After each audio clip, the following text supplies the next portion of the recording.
the appointed hour for the meeting. Call the roll, please. Ms. Cahoon? Excuse me, call the meeting to order, please. Call the roll. Ms. Cahoon? Here. Ms. Collins? Here. Mr. Walker? Here. Ms. O'Neill? Here. Dr. McFadden? Mr. Rickman? Here. Mrs. Walker? Here. A quorum has been established. Next on the agenda, Pledge of Allegiance. To the flag of the United States of America and to the republic for which it stands, one nation, under God, indivisible, with liberty and justice for all.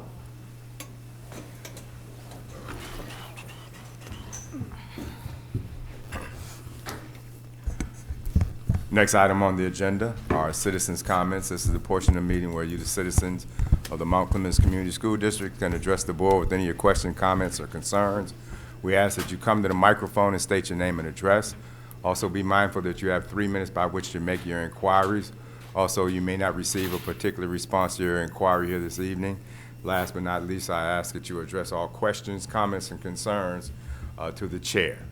The agenda is now open for citizens' comments. Hi. Good evening. Hi, how are you all? Good. My name is Edry Mann, and you'd like the address, you said? Yes, ma'am. 346 Huntington Street, 48043. I'm here today to make some comments about, it's twice I've done that, Seminole Hills Academy over on Mulberry. It is our first year there. I have a daughter in 3rd grade and a son in 1st grade, Mrs. Morehouse and Mrs. Zarillo. I've been new here with Mrs. Bethel this year. I just wanted to kind of explain how we got into the school. We came from a private school, and I was looking to transfer my kids to public. I wasn't sure where we were going, and I vote at Seminole Hills. So I was there voting. Mrs. Bethel is a brand new principal, I'm sure very busy in August, and I stopped Mrs. Toya, who is one of the helpers at the school, and said, hey, what's this school like? This is our school. Her and 2 of the other people who were there came over. They talked with me. This is the best school. Our kids go here. Let me introduce you to Mrs. Bethel. Mrs. Bethel comes out again, brand new principal, brings me in the office, spends time, welcomes. I enroll at the school. And I just want to say, as I shared with some of the other people here, I have a 22-year-old stepdaughter, I have an 18-year-old stepson, I have a 9-year-old, and I have a 7-year-old. I'm very experienced with schools. And I want to say that Seminole Hills is the best elementary school I have ever had experience with. Everyone, from the principal to the behavioral teams to the music teacher, who my son gives a hard time to every single time he walks into her class. The people who get us through the drive, which Mrs. Bethel handled as a champ. I hear it was a horrible point of contention in previous years. Pick up and drop off is amazing.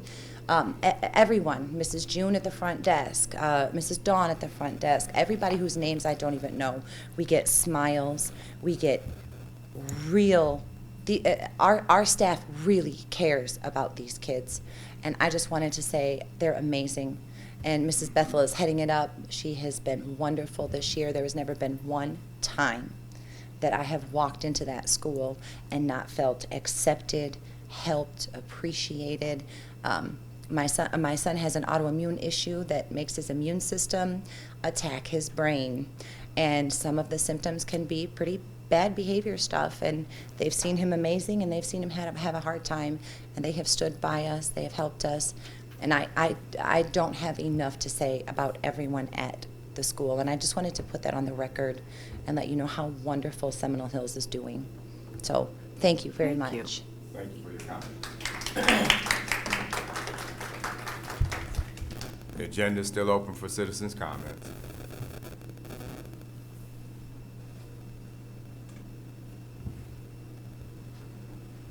Good evening. Roxanne Brown, 590 Clinton River Drive in Mount Clemens. I'm going to take this off because I don't like to stoop down to the mic. I just want to do a quick comparison of Seminole in 2018 when I started subbing there and the Seminole today. When I started subbing at Seminole, when I first came back to Michigan, I remember distinctly I was asked by the principal then, Mr. Lucas, to sub in a classroom where the teacher was testing. She was doing diagnostic testing, but she needed someone in there to walk the other children through their worksheets. And I have to tell you that the discipline problem was so pervasive that there was really nothing I could do. I felt so badly for her because she was trying to test. And it was just impossible for me to gain control of the classroom, to talk to the students individually. There were so many discipline problems, and it was so disruptive. Fast forward today. I've been subbing under Mrs. Bethel's leadership since the fall of 2022, and it's a completely different environment. Mrs. Bethel comes to the classroom where I'm subbing. She addresses the students and explains how you give a substitute teacher the same respect that is given to your permanent teacher. She's firm, but she's kind to the students. She's asked a young student to stop writing while I'm talking, put your pencil down. She's an educator. So there is a stark difference. I have seen it with my own eyes and ears because I don't just look, I listen. And the school is under good management. One of the problems there, I think, is there is a clash in cultures. Mrs. Bethel hired maybe 5 or 6 African American teachers. There was only one African American teacher prior to her coming. And I don't have to tell anybody in this room that Seminole is a school that is primarily African American in terms of the students. For the first time, young people at Seminole had teachers that looked like them, that shared culture, and it made a difference. However, there was dissension. There was dissension, disdain, and even open hostility among teachers. And I believe, as a long-term educator, I teach at the community college level, that something could have been done about that, but it wasn't. Thank you. Thank you for your comments, ma'am.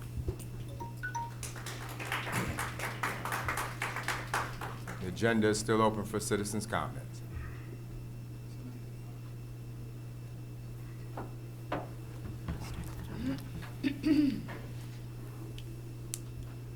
Nelson Jackson, 615 Wellington Crescent. My concern tonight is that this board never responds to citizens' comments. You really need to take it off the agenda. You could at least text someone if they give you a compliment about what's going on in this district. This citizens' comments have been going on since I was working here, but there's never any feedback, negative or positive, from this board. We look at you, and you look at us, and that's it. Citizens deserve a response at the next board meeting, which is the next month. At the city commission, the administration responds to those comments. This board, we know. You do not talk about personnel, but there's a myriad of other things that you can talk about and you do not. My message to new board members is this. You need to start asking board presidents some questions. You can bring a motion to the floor, but it seems to be controlled. Just like you're looking at me now, nothing happens. You don't respond. You can at least have an open forum where people could, so there can be some dialogue. Thank you. Thank you for your comments. The agenda is still open for citizens' comments.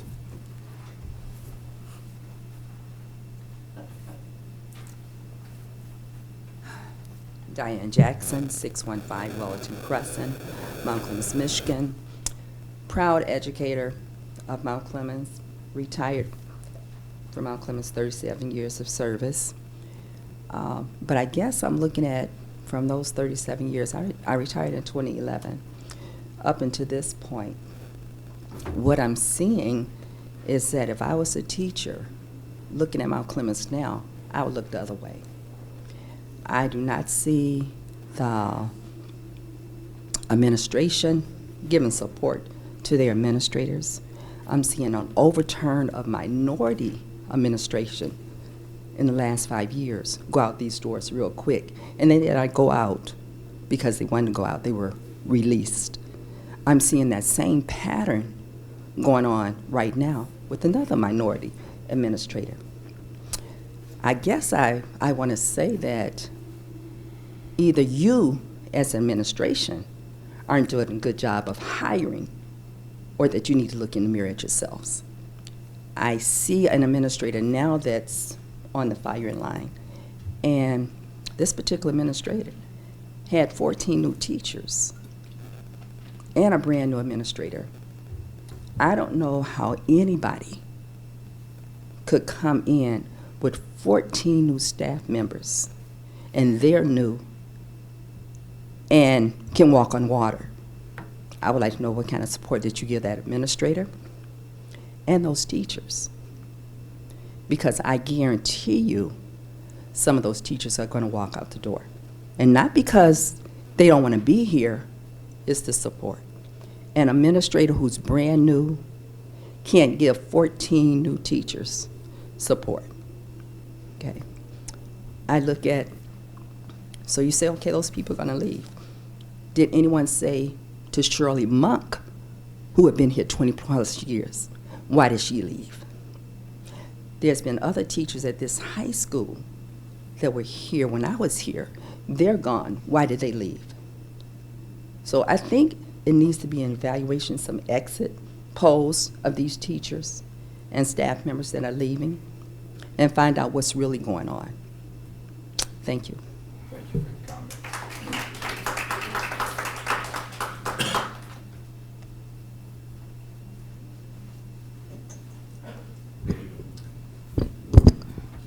How you doing? My name is Tabitha Roundtree. My address is 16500 North Park Drive, Southfield, Michigan, 48075. Hi, I'm one of those new teachers at Seminole Academy. Principal Bethel invited me over to Seminole Academy. I enjoy working at Seminole Academy. Principal Bethel is trying her hardest to bring cohesiveness to the building, but she's getting a lot of pushback from seasoned staff members. I'm even getting pushback from seasoned staff members. I asked about progress reports. I didn't get any help. I asked about report cards. I didn't get any help. I watched YouTube on how to do do report cards on Power School. It's a lot of he say, she say stuff going on in the building. Principal Bethel gives, sorry about that. Principal Bethel gives directives. For example, for our PLC meetings, we're supposed to meet in grade level cluster meetings. It's not happening. Then it was talked about because myself and my other partner, 4th grade, and the 2nd grade team, which were all new teachers, show growth with the NWA test scores. But that's because we met together as team members to discuss what we need to do to move forward to show growth in our students. We were actually put out of PLC meetings with the other teachers. That is not fair. We all supposed to be for one accord. That's to help the students and show growth with the students. And that's not being able to take place when you have other teachers that's not willing to bend or to step out of their comfort zone to work with other teachers. And other teachers are being me, a black teacher.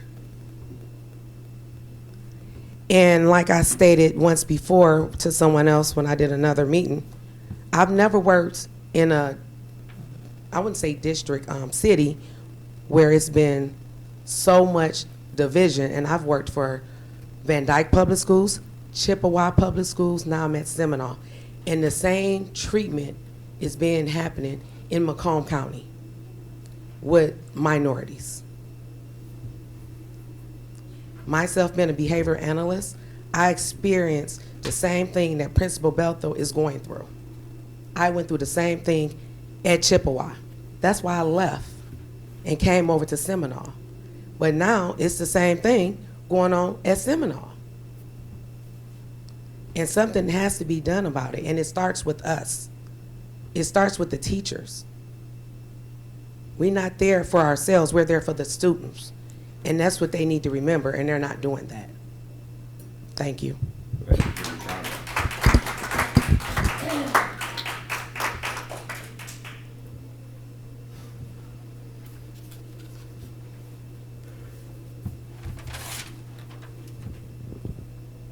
Good evening, everyone. Good evening. My name is Sandra Cahill. I live at 15329 East 13 Mile Road in Fraser, Michigan. And I'm here today to, I'm a job success coach with the Department of Health and Human Services. So I work as a success coach at Seminole School. And what we do there is we help to remove barriers for issues such as attendance, education, self-sufficiency, safety, and health, okay? And I would like to speak specifically about my experience at the school working with the teachers and especially our principal, Miss Bethel. I think she's a wonderful person. She does wonderful things at that school. She inspires me a lot. She's wonderful with the students, the parents, the staff, also at Seminole. She displays and expects and encourages the best effort of those whose work she oversees. She's kind, informative, she's patient. She's also conscientious, she's focused, and she administers positive and constructive feedback at the same time for situations that call for it. I admire her for how she engages enthusiastically with the children on holidays and how it's so great to see the children's eyes light up when they talk to her, when she's in a meeting with them, when they do the Christmas pageants or something, and she's dressing appropriately for the pageant. They're all so excited to talk to Ms. Bethel. I especially enjoy when she starts our day at Seminole by selecting 2 students to daily to start the morning welcome on the school's intercom, and ending with and wishing all of us a great day of teaching and learning. Every time I hear that, it's just special to me, because that doesn't happen a lot in schools. I was in school a long, long time ago, and I wish I had that kind of support with my principal when I was in school. I was born and raised in Muskegon, Michigan, long, long time ago. And I just can appreciate, I've always loved school and teaching and learning. And anybody that's under her tutelage, they're gonna have a great day that day. And it happens every day since I've been there, since October of last year. And so I'm learning a lot from her as I observe her calm and professional demeanor. And she is a joy to work with. I just wanted you all to know that. And thank you very much. Thank you for your comments. The agenda is still open for citizens' comments.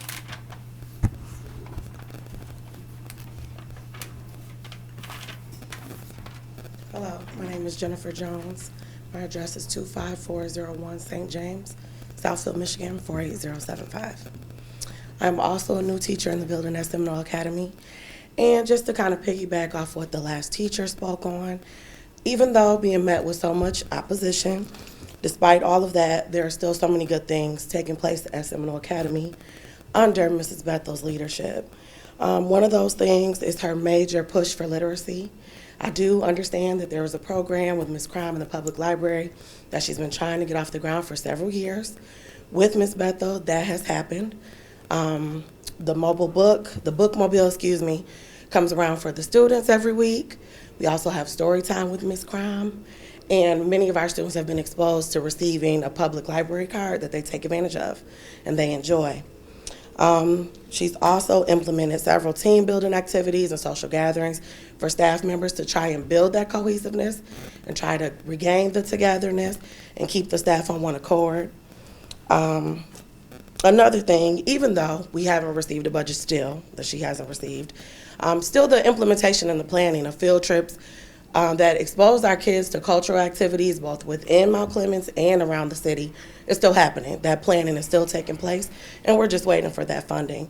So I just wanted to say in my closing that under Ms. Bethel's leadership, wonderful things are happening for the kids at Seminole.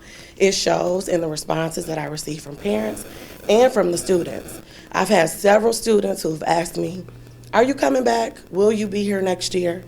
And it's, you know, sometimes it makes you a little emotional because I know that these kids have had a high turnover. And I feel like it's only fair to them that they have an opportunity to see similar and familiar faces again so they can continue to feel loved and so that they make that growth and that progress. Thank you. Thank you for your time.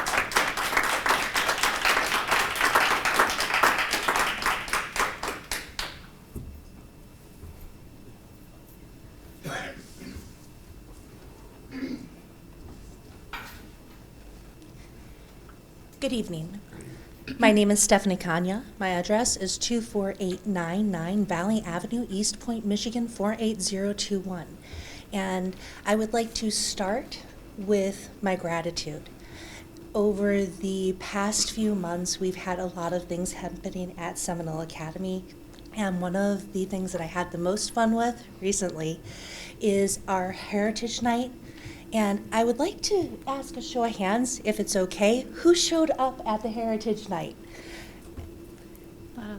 I appreciate each and every single one of you who celebrated our community, who showed up and made our community a part of their time, who carved out what was necessary. Because I know everyone is busy. And there were meetings that needed to be attended, work that needed to be done, family who needed to be taken care of, fun that needed to be had. But instead, you spent a few hours with many kids and our families and our parents and our staff members. And I cannot say in enough words, in 3 minutes, how grateful I am for showing up. And on that note of gratitude, I would like to thank Principal Bethel.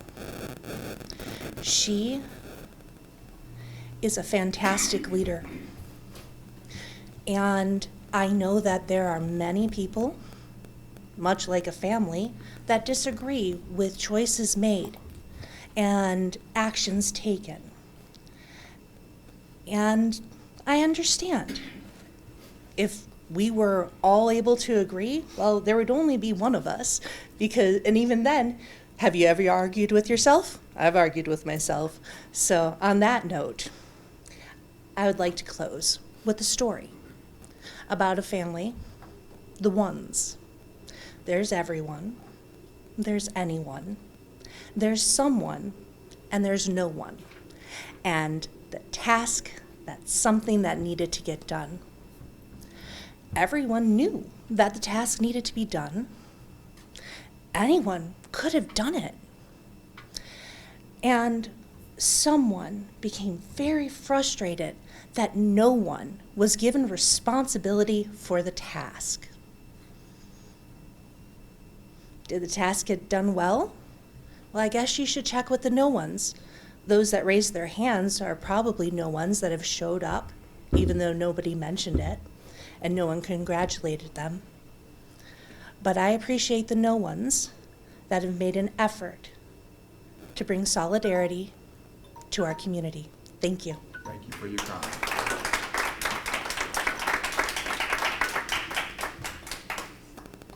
Agenda is still open for citizens' comments. Did I still have like 30 seconds left on my? No, ma'am, you didn't. Okay, good. I had no idea. Last call, citizens' comments. Mr. Lindbergh, is there anyone online? Yes.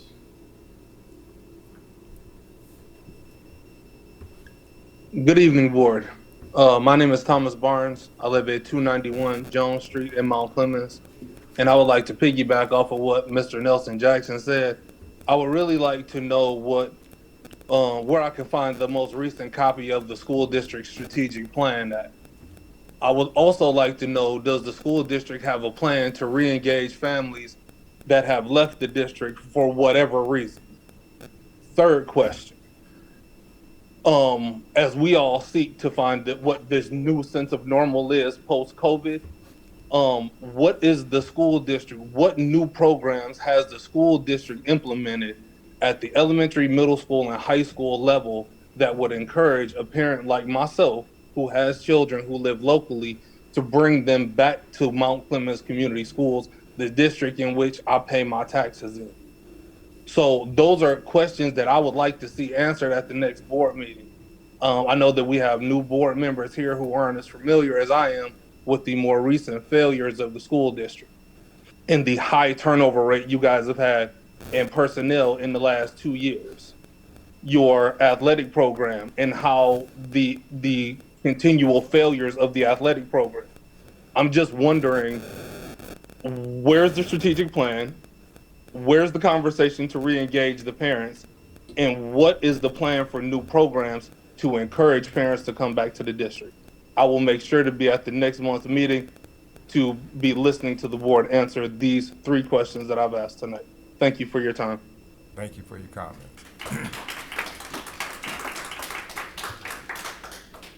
Last call, citizens' comments.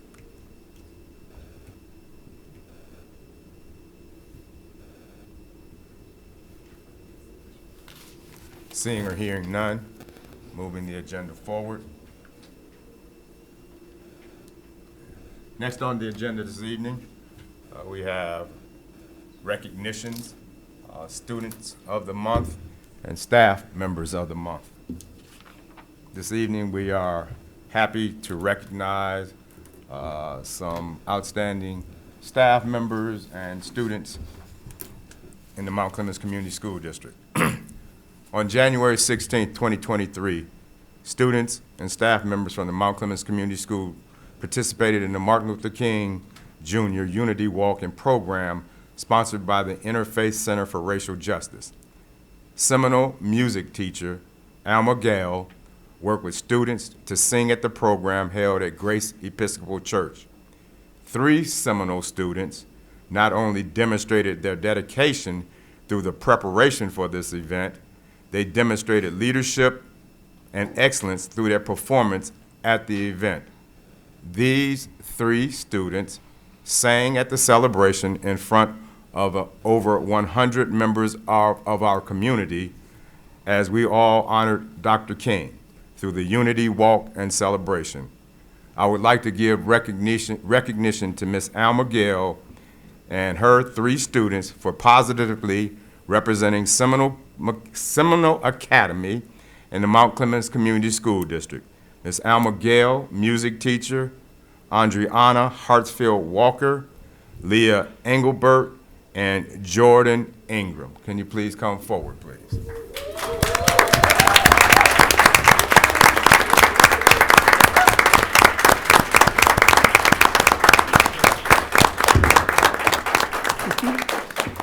We bring on this side so you'll be on TV. Okay.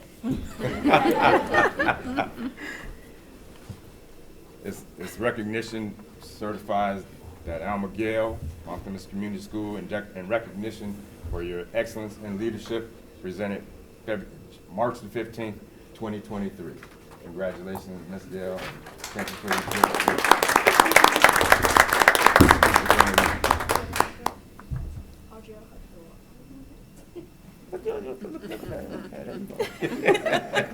This recognition is presented to Ms. Andriana Hartsfield Walker for excellence in leadership as a student at Seminole Academy.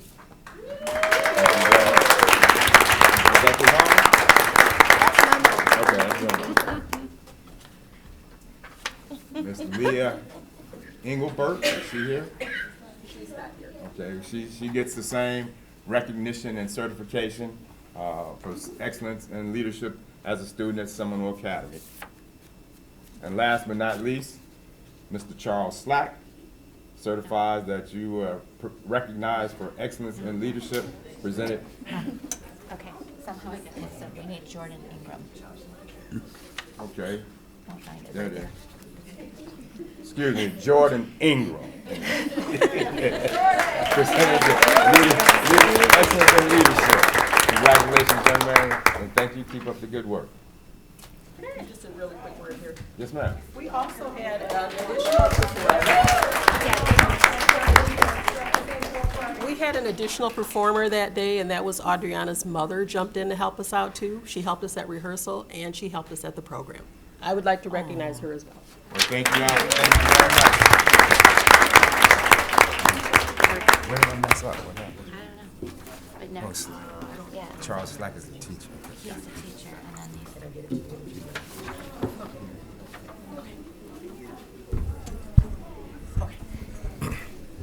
Mount Clemens Middle School and Mount Clemens High School. Our district has had a history of competing in the Optimist Essay Contest as well as the Optimist Oracle Contest. It's always been a contest between the middle and high schools. This year's topic was, who is an everyday hero that brings out the optimism in you? The contest was open to 8th graders and high schoolers. Mr. Slack spent this fall working on essay structures and organization with the students. The middle school students carried this learning over almost automatically into this endeavor.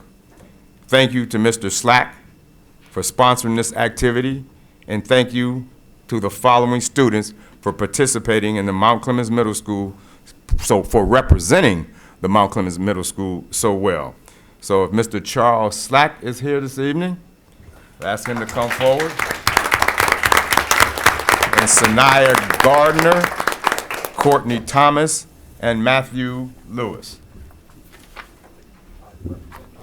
Mr. Slack, thank you very much for your leadership. This is presented to you.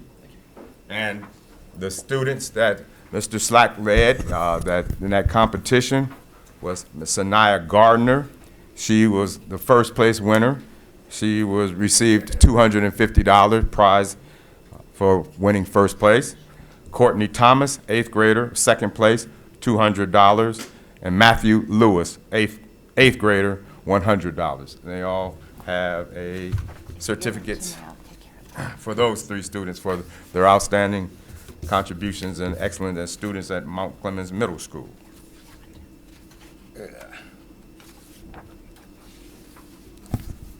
Mount Clemens High School honoree. Superintendent Bills received information from McDonald's of Michigan regarding a scholarship opportunity. Mrs. Bills shared this opportunity with Principal McNeely, the Mount Clemens secondary principal. Principal McNeely worked with staff to nominate a student for the Black History Makers of Today scholarship. Ms. Sean Kincaid and Dante Stevens, instructional coach, nominated 12th grader Shiona Patterson. Shiona was nominated and was awarded a $1,000 scholarship. Shiona's excellence in academics, along with her ability to uplift her community and peers through their positive behavior and leadership, is what earned her this scholarship. I would like to thank our staff members for believing in our students, and for Shiona for representing our school and district so well. So Sean Kincaid, Danielle Stevens, and Shiona Patterson, if they're here, please step forward. Thank you.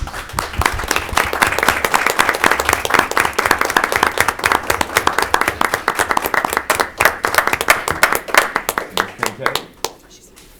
Okay, well, you can give that. Okay.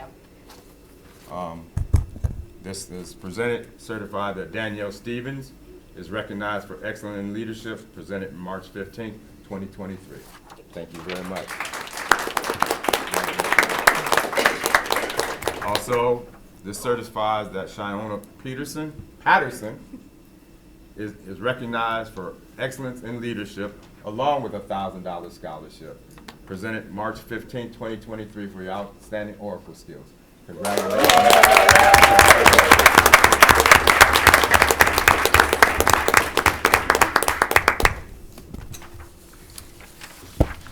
These are our honorees for this month,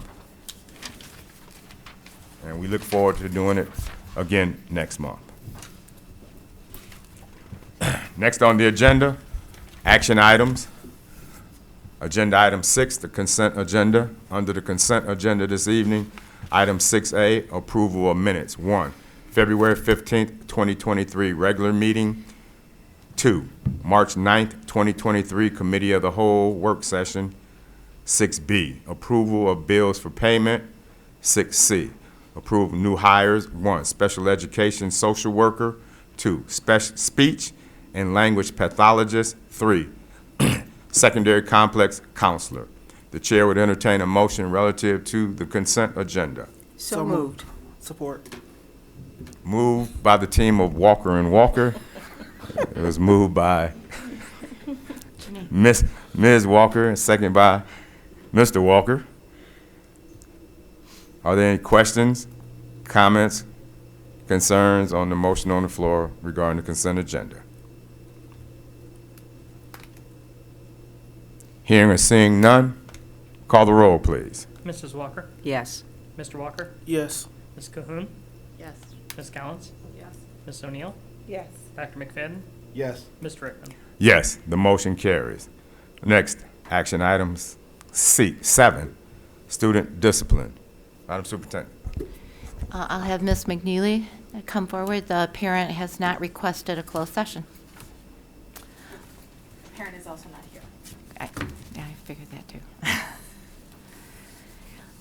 So you'll be getting some information on the student. The student name, of course, is what you'll be receiving is information on the student with a student number. Thank you.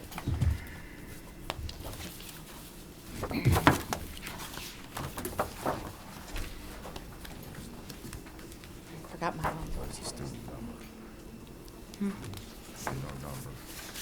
It would be right here. So, We have, okay, yeah, you all have it. is that the 18-11-000? Yep.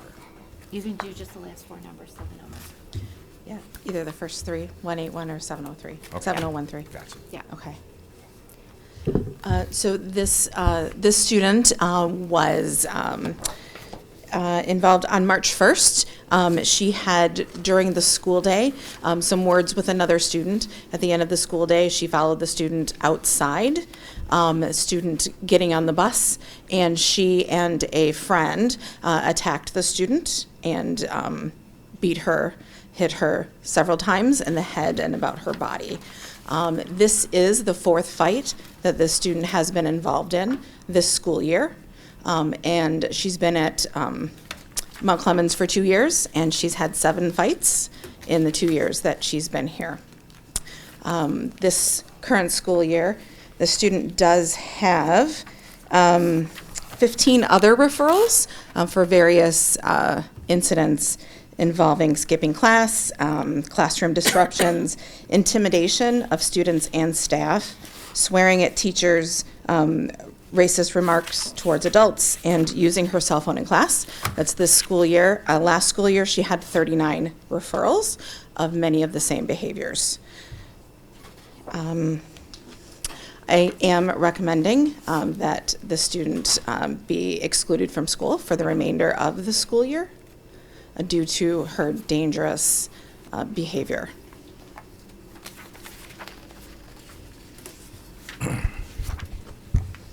I see here where it says student may have a disability, but it does not have, the student does not She have does a not. disability. No. What has been the involvement from the parents when parents are contacted, or parents or guardians are contacted regarding this situation? In discipline situations, it's very difficult to get a hold of the parent. When the student is being sent home during the middle of the day, the parent is unable to be reached. She does not return phone calls. So often the student will sit with the dean of students all day, and she is quite combative verbally at the time and refuses to follow directions and instructions in those instances. So I have called the mom twice and have not heard back from her in regards to this situation, though I believe she did reach out to the dean one time.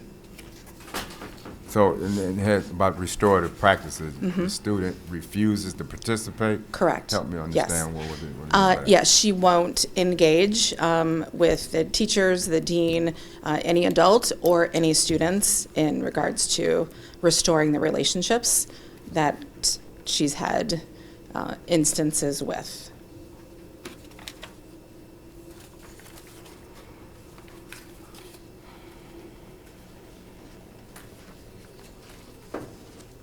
Do you know if the student have had any in-house or outside counseling? I do not believe she has.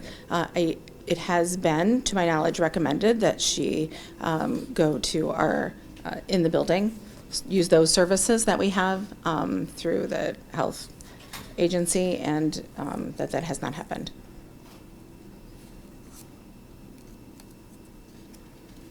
Is it because she won't cooperate? Correct. Yes.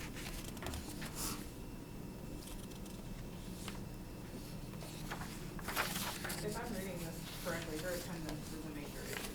It is. Yes.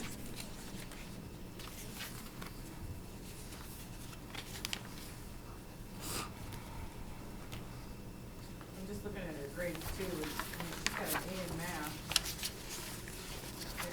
It just is so sporadic in A or F. Correct. It is. Yeah. I think that may relate to the relationships that she might have with those individual adults. And what kind of resources will she get if she's expelled? We will recommend that she seek assistance, counseling, that sort of help for her. And she it recommended that she has some sort of virtual schooling. And virtual schooling, is that something we monitor, or is that something her mom will be required to? Her mom would be required to, yes.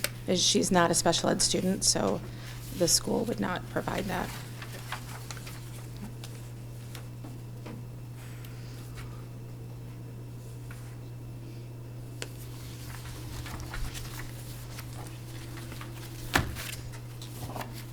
So you said the support that we'd be giving her virtual education, That would be the recommendation, yes. and that's because we can't give her any other support, or, I mean, what's going on with that? We technically couldn't have her do her schooling online and not be in the building and be online to do that if she didn't have some sort of documentation, like a doctor's note or something of that sort, to exclude her from being in the building.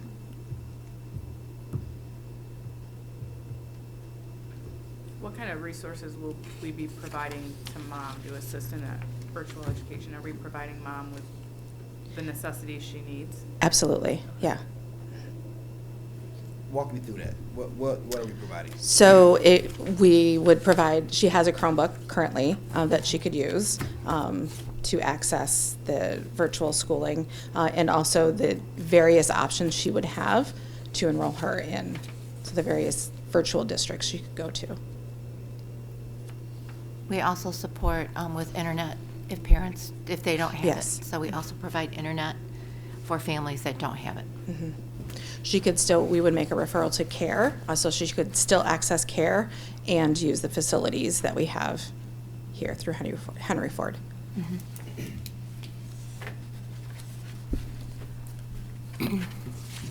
So, all her learning will be online, pretty much. That is correct. So she gets tutorial support, she gets some type of face-to-face support for her education. I understand, and I'm a big component about safety for our students. Absolutely. I'm also a big component about our students having support, even when they do things like this. She's a good student in good classes, in other classes she's just a terror. Nonetheless, this doesn't excuse what takes place. But what I want to know is, besides the virtual, because I'm not a virtual person. I can care less about Zoom and all that good stuff. I don't learn on computers. I'm a face-to-face person. So is that the only resource we have for support for the student? Unless she were to be in the building every day. So we could, without her being in the building every day, there are limited supports that we could provide for her besides the virtual schooling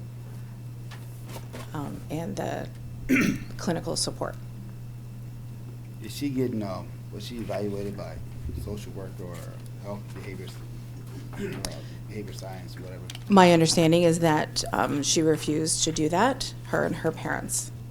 Her parents? So that was offered and it refused By the student or by parents? both of them.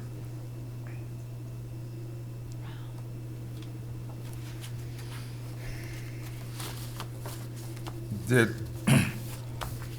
with the classes, because based on the grades that I'm looking at, she's capable of doing the work if she applies herself.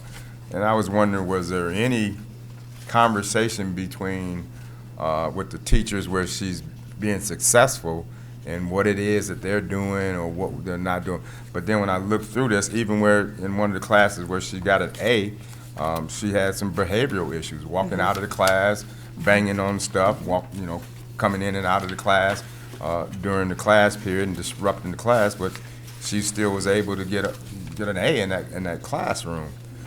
So just wondering was, how is it, did we understand, or did she talk about why she does certain things in certain classes or act out? This student is very, doesn't like to have conversations with adults. So she shuts down and won't have those sort of conversations with us. Is that all adults or certain adults? Is it with women? Is it with men? Is it with a certain person? I think Across the board? it's with most adults. Yes, there are some in class that can, I think there are limits of what they will allow to happen. They have higher limits, and so she's allowed to stay more often and perhaps can do more work then. But she is pretty much shuts down with most adults.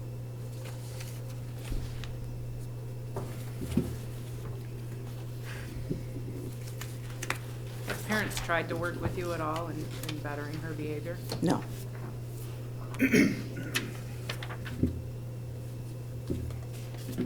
Do you have any knowledge on her previous schooling, what happened there? I do not, no.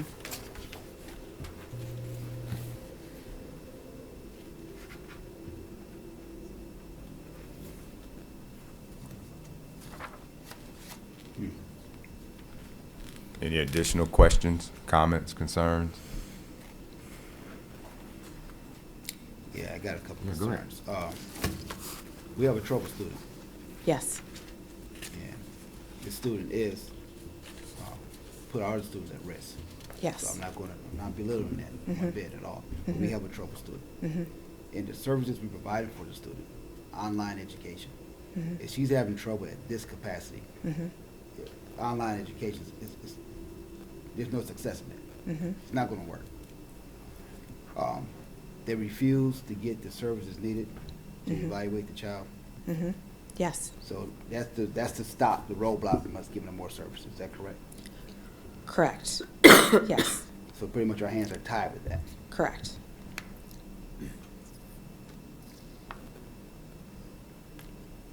Yeah, because looking at this, it seems like she needs some kind of counseling. I do believe that. I would agree. I I'm would just- agree. I'm Mhm. just being transparent. It just seems like she may need some, just some, Intervention. Need some help. yeah. I want to go back. When you said the parents refuse Yes. for the services, Correct. was this at the beginning when this first started, or this is recent, or this is like every time this happened? Because there's multiple times on here. My understanding it's every time that is offered and is refused, or there is very little to no response from parents.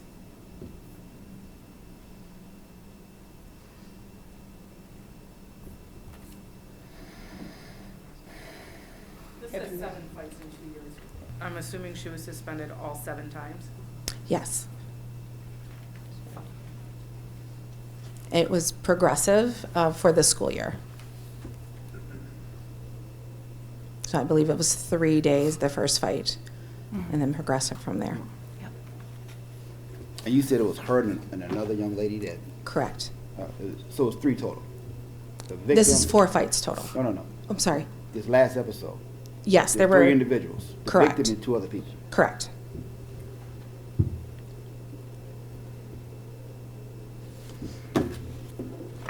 In all the previous fights, have they Mhm. always been another person involved? Like, or have they all been like her and one other person? It varies. It's either her with another student or with a colleague. So there isn't a pattern there. Mr. Hannah not here. Mr. Hannah. He's not here. No. She was here, right?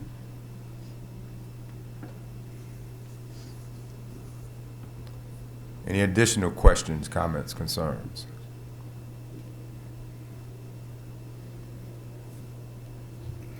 The Chair would entertain a motion regarding the disposition of student number 181. The recommendation is student 181 be suspended from the Mount Clemens Public School for the remainder of the 22-23 school year. That is the recommendation. Chair would entertain a motion.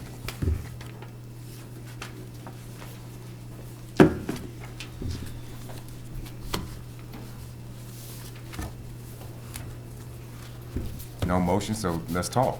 Or what do you want to do?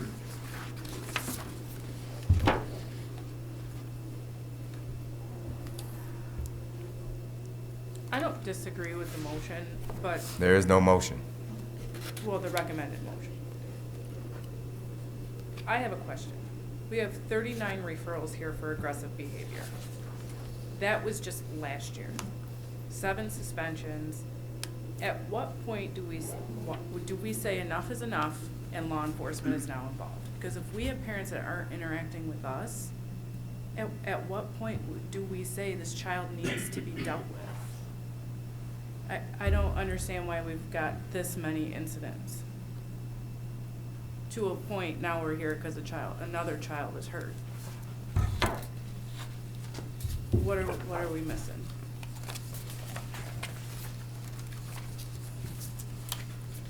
Well, I believe the reason why it's coming before the board this evening is because anything over 10 days requires board approval.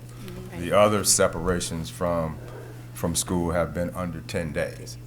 Now this recommendation is for the remainder of the school year, which is more than 10 days. Thus, that's why it's brought to the board. In terms of your question about when is law enforcement involved, I don't have a response for that, but this is why this is being presented to us this evening. Even with all the list of infractions that are in front of us, this one is recommended is more than 10 days. Thus, it comes to the board to approve that recommendation.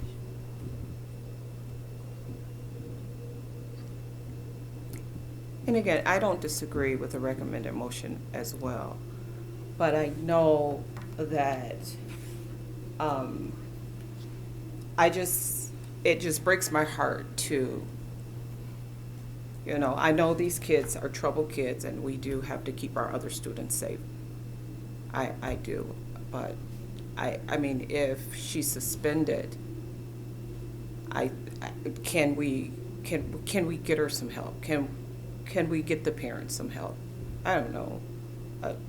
It does. I mean, if she's having issues in school, and if we suspend her, put her on virtual, do you think she's going to even open up a computer or a laptop or whatever? And it's like another one thrown away. I mean, Yeah, she's in 8th grade. yeah, and she's only in 8th grade. But I mean, that's me. That's me. It's a hard decision to make. It when is. you- It's this very- child it's- has no one advocating for her. Right, Yeah. right, that's really it. Yeah, that's it. You know, at what point is the parent then, you know, accountable for everything that's happening? And that's, it seems like at no point has the parent taken any responsibility for anything and done anything with it. And so it just, it breaks my heart. She's my son's age, and it stinks. It really stinks that she doesn't have anybody that she can rely on to give her discipline. It really stinks. But we as a school cannot put other kids in jeopardy because of that. And I don't wanna suspend her, because I know she needs help, but we need, as a board, to protect the other kids from her. And unfortunately, her mom should be doing, or her dad, or whoever's in her life that's her consistent, should be doing what they're supposed to be doing, and they're not. And we can't solve that problem for them, ever. No, we can't solve the problem, but if the parents are not going to be involved, who's going to help this child? She needs help. And I agree. do, and I understand what you're saying, but, and I do, and I know that we cannot put the other students in harm's way or jeopardy. But I'm saying that this child, she needs some help. She does. She does. She needs some help. absolutely needs some help, but do we have anything at our disposal that we can provide for this child? Above and beyond a parent, like somebody that makes her calls for her, right? Well, we do have a partnership with DHHS, and we will definitely refer her to them, although she's probably already been referred to them in the past. So that's one of the options that we have. This may be serious enough that she's a kid. She's 13. She's not really able to make an adult decision. Right. But maybe just being home and away from her friends and away from school might make a difference if we can reach out to DHHS. We also have a counselor starting soon. An additional counselor at the high school. We may be able to work something out, but it would have to be outside of the school day because this child will not be allowed to be in our schools during the school day while there are children here. Do we know that her behavior here isn't a reflection of the conditions at home? Mm-hmm. Do we know that? Has to be. It always starts at home. Right. You know, always starts at home. That's where it And- starts. And you said CARE would step in with her virtual learning, is that what you said? Care, we can make a care referral for mental health.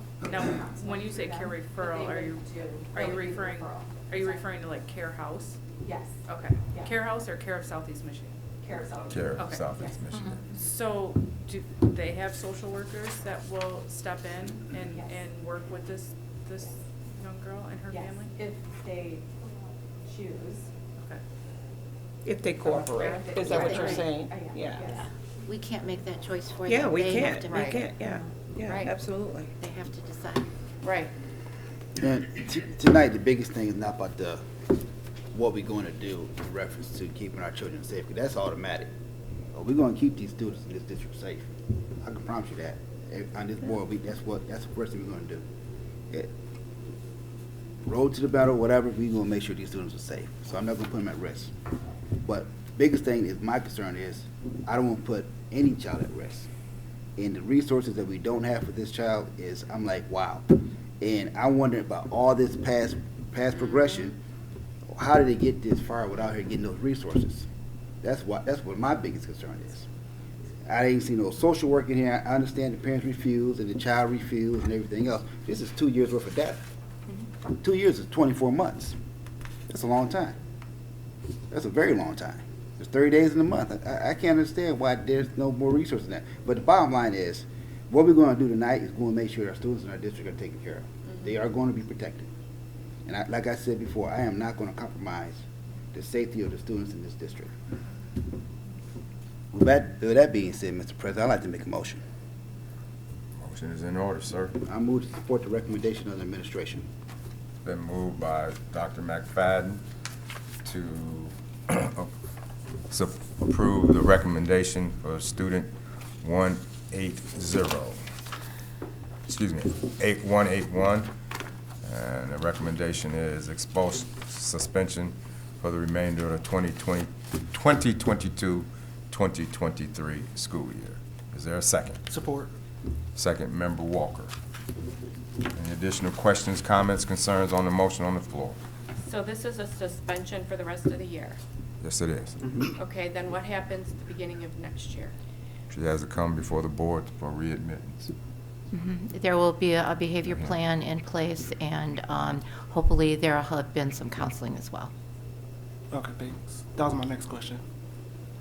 So what takes place is, with this expulsion we're doing for the rest of the year, she cannot go to another district. Right. So I just want to let y'all understand that she can't go to another district. Yeah. Right. Okay, until she fulfills, I don't know what you want to call it, punishment or whatever. And Well, superintendent can explain that this is better. not a 180-day suspension and expulsion. So I don't know If that's exactly if true. that's true, she can go to another district, because it's not automatic state, state mandatory 180 days. So with it being a long-term suspension, I'm not sure if she can't try to go to another school. During this, before the year out? Yeah, I was going to say the only way she could is if she physically moved out of our School of district. choice. She could not school of choice, but Got she it. could be accepted by another school. It's Yeah. not a Michigan Right, expulsion. exactly, So yeah. she could if they moved to a different district. Well, that's a bright Did she side have to a the tunnel. functional behavioral assessment? She did not, no. Was one recommended? I believe so, but there was no support. Okay. Correct.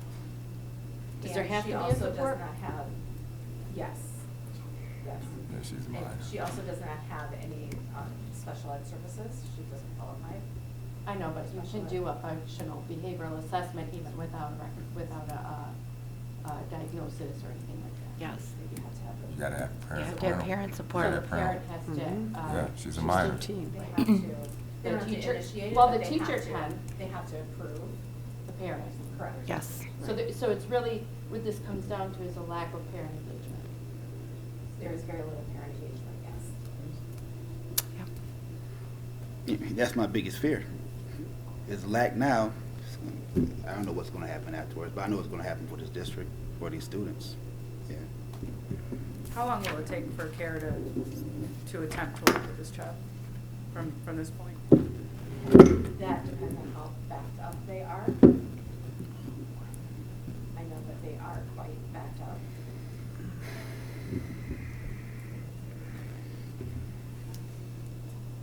Any additional questions, comments, concerns on the motion on the floor? Well, I think whatever happens here, we need to address the, why did it get to this point? And we need to see if we can change some things in our district about getting it to this point and doing something beforehand. Because I think that is a big problem. Having so much happen beforehand and not, not having it addressed, even from a parent's perspective, like we need to figure out what more we can do on a school district level to really, really engage these parents. Bring them in, do something. I don't know, go knock on their door. I don't know. I don't know what the answer is. I'm just saying we need to start talking about it. Because this can't keep happening. And it just seems like it happens an awful lot. And Dr. McFadden, I know you chair the policy committee, but maybe we can look at whether or not, if our students reach so many aggressive physical contacts, that at some point in policy, we are required to get law enforcement involved. If there's something there that can be, we need more help with this when you have a situation without parents engaging, is there a policy that can be put in place? We have an upcoming meeting with Neola coming up with that. I know it's not, this is not related to the motion on the floor. But anything that's illegally that can be done, we'll look at it. A lot of this stuff is legal ramifications, what we can or cannot do. Right. So we will talk about that when we have that meeting. Yep. Any additional questions, comments, concerns? Hearing and seeing none, Call the roll, please. Dr. McFadden? Yes. Mr. Walker? Yes. Ms. Cahoon? Yes. Ms. Collins? Yes. Ms. O'Neill? Yes. Mrs. Walker? Yes. Mr. Rickman? Yes. Motion carries. I need these back. Yeah, we need to turn these. We shred these. That's what they're gonna do. Next item on the agenda, item 8, closed session for the purpose of negotiation updates. Mr. President, I move we go into closed session for purpose of negotiation update. Moved by Dr. McFadden. Support. Second by Ms. Walker to go into closed session for the purpose of negotiations update. Any questions, comments, concerns on the motion on the floor? Hearing or seeing none, call the roll, please. Dr. McFadden? Yes. Ms. Walker? Yes. Ms. Cahoon? Yes. Mr. Walker? Yes. Ms. Collins? Yes. Ms. O'Neill? Yes. Mr. Rickman? Yes, motion carries. The meeting goes into closed session at 7:36. We will come back out of closed session and complete the agenda. Chair would entertain a motion to come out of closed session. So moved. So moved. Second by Walker. Moved by Walker. Second by Walker.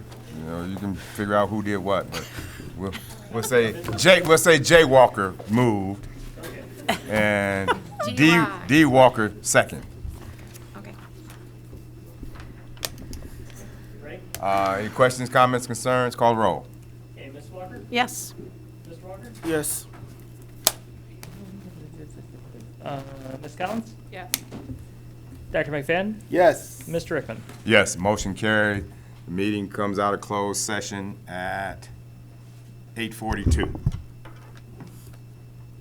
Next action item, item 9, business and finance. A, approval of the general fund revised budget. Madam Superintendent. I was hoping Jennifer was here. She was with us. Yeah. She's en route. I see her. She's around, okay.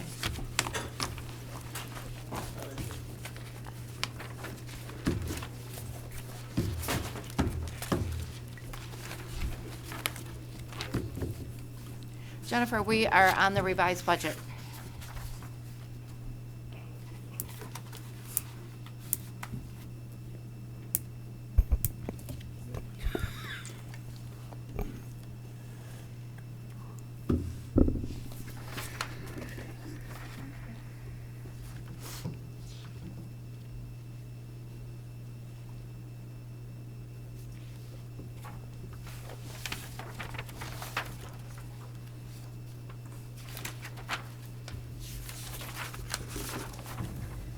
Mr. Melching finished up the revised budget and sent it over, and it comes with some changes from the proposed. He had 47% fund balance, and the revised is down to 38. There was some changes in there that was from some board action, legal settlement, HVAC project, and some retention and signing bonuses is what the changes reflect.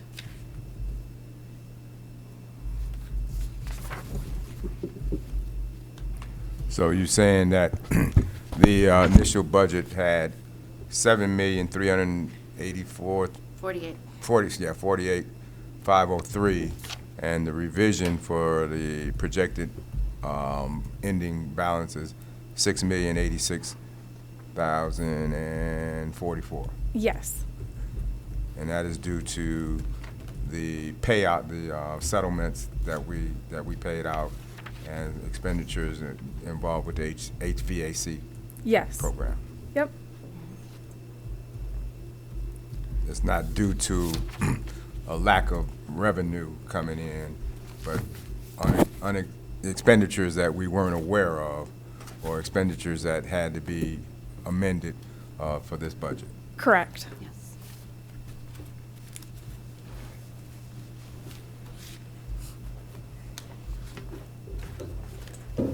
Any questions?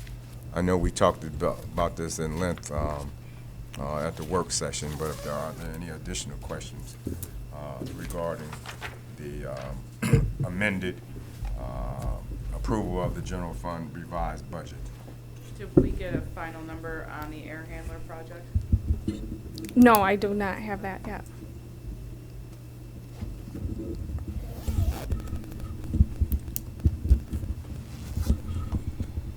Any additional questions?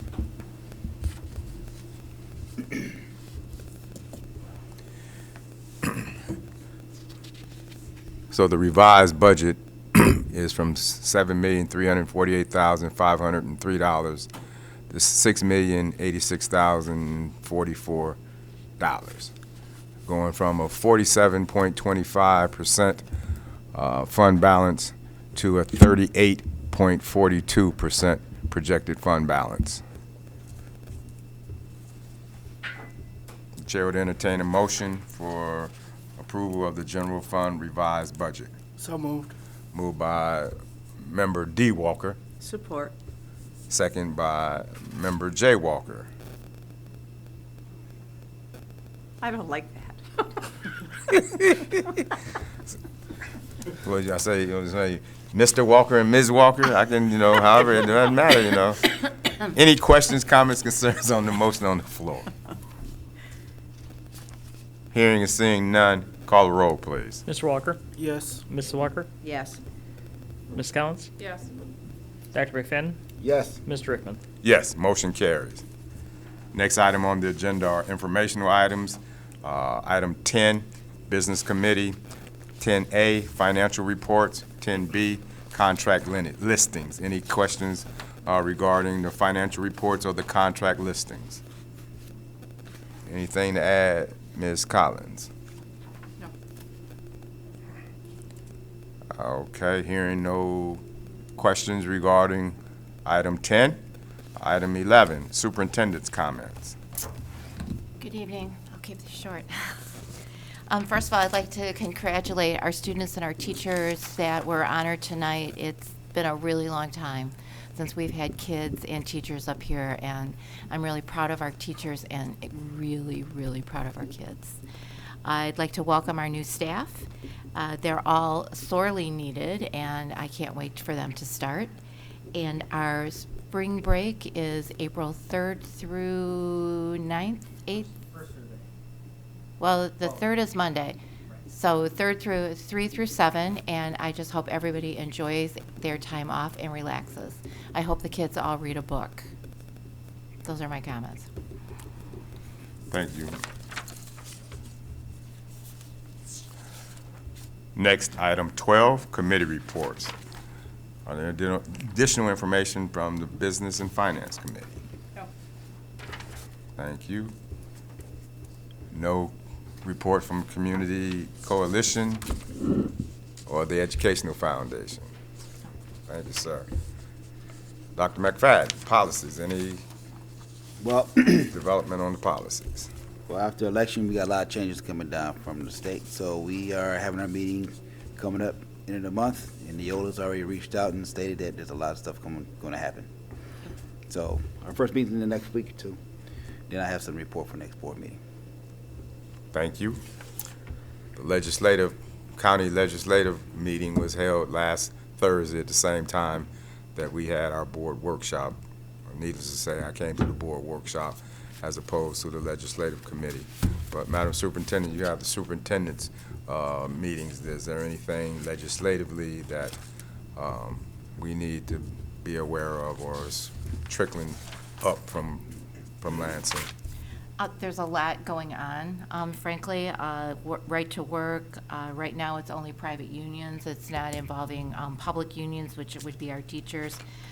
Many of the things that have been signed are not in effect yet. There's a 90-day wait. They're looking at lots of union issues in terms of right to work, right to strike,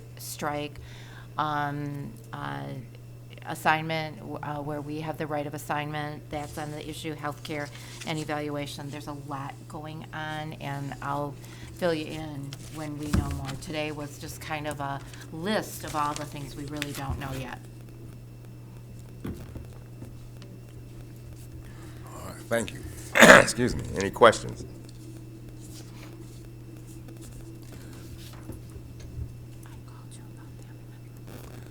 Next on the agenda, item 13, superintendent search update. Dr. Green. We apologize, it's a lot, long past 7:30-ish. Oh, no problem. But we had some other business that took us longer. Yes, yes, yeah.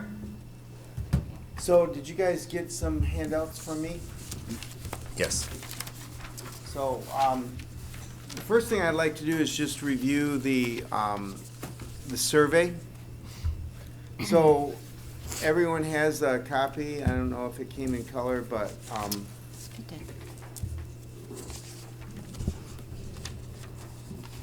so just a couple of things about, how many people filled it out. We had about 82 people that filled it out. And so we ended up with about 41% that didn't live in the district. So that's probably a lot of staff people. And then the rest of the people, some of them were over 10 years and so forth. So that gives you a little idea. When you look at the number of the stakeholders, so we did have the most were teachers in the district, so that's great. But we also had 28 were residents without children, and then the rest were residents with children. So we had a very good, I guess, well-rounded people that filled this out. And so, so just to give you an idea, let's go through the next item I'm going to look at is on page.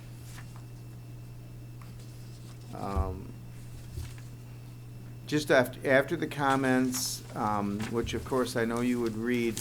I'm not going to go over the comments today, but I just wanted to give you an idea of the minimum education people think we should be looking for is a master's plus administrative. But we did have several people that thought, well, maybe, we should have a doctorate. Maybe we should have a specialist. So that was in there too. But the majority, about more than half, was a master's degree, and that is the minimum qualification. When you look at what positions the person might have held prior, assistant superintendent was in there, building principal, teacher, superintendent in other districts. So you can see that breakdown there. So it gives you a little idea what people's perception is regarding that.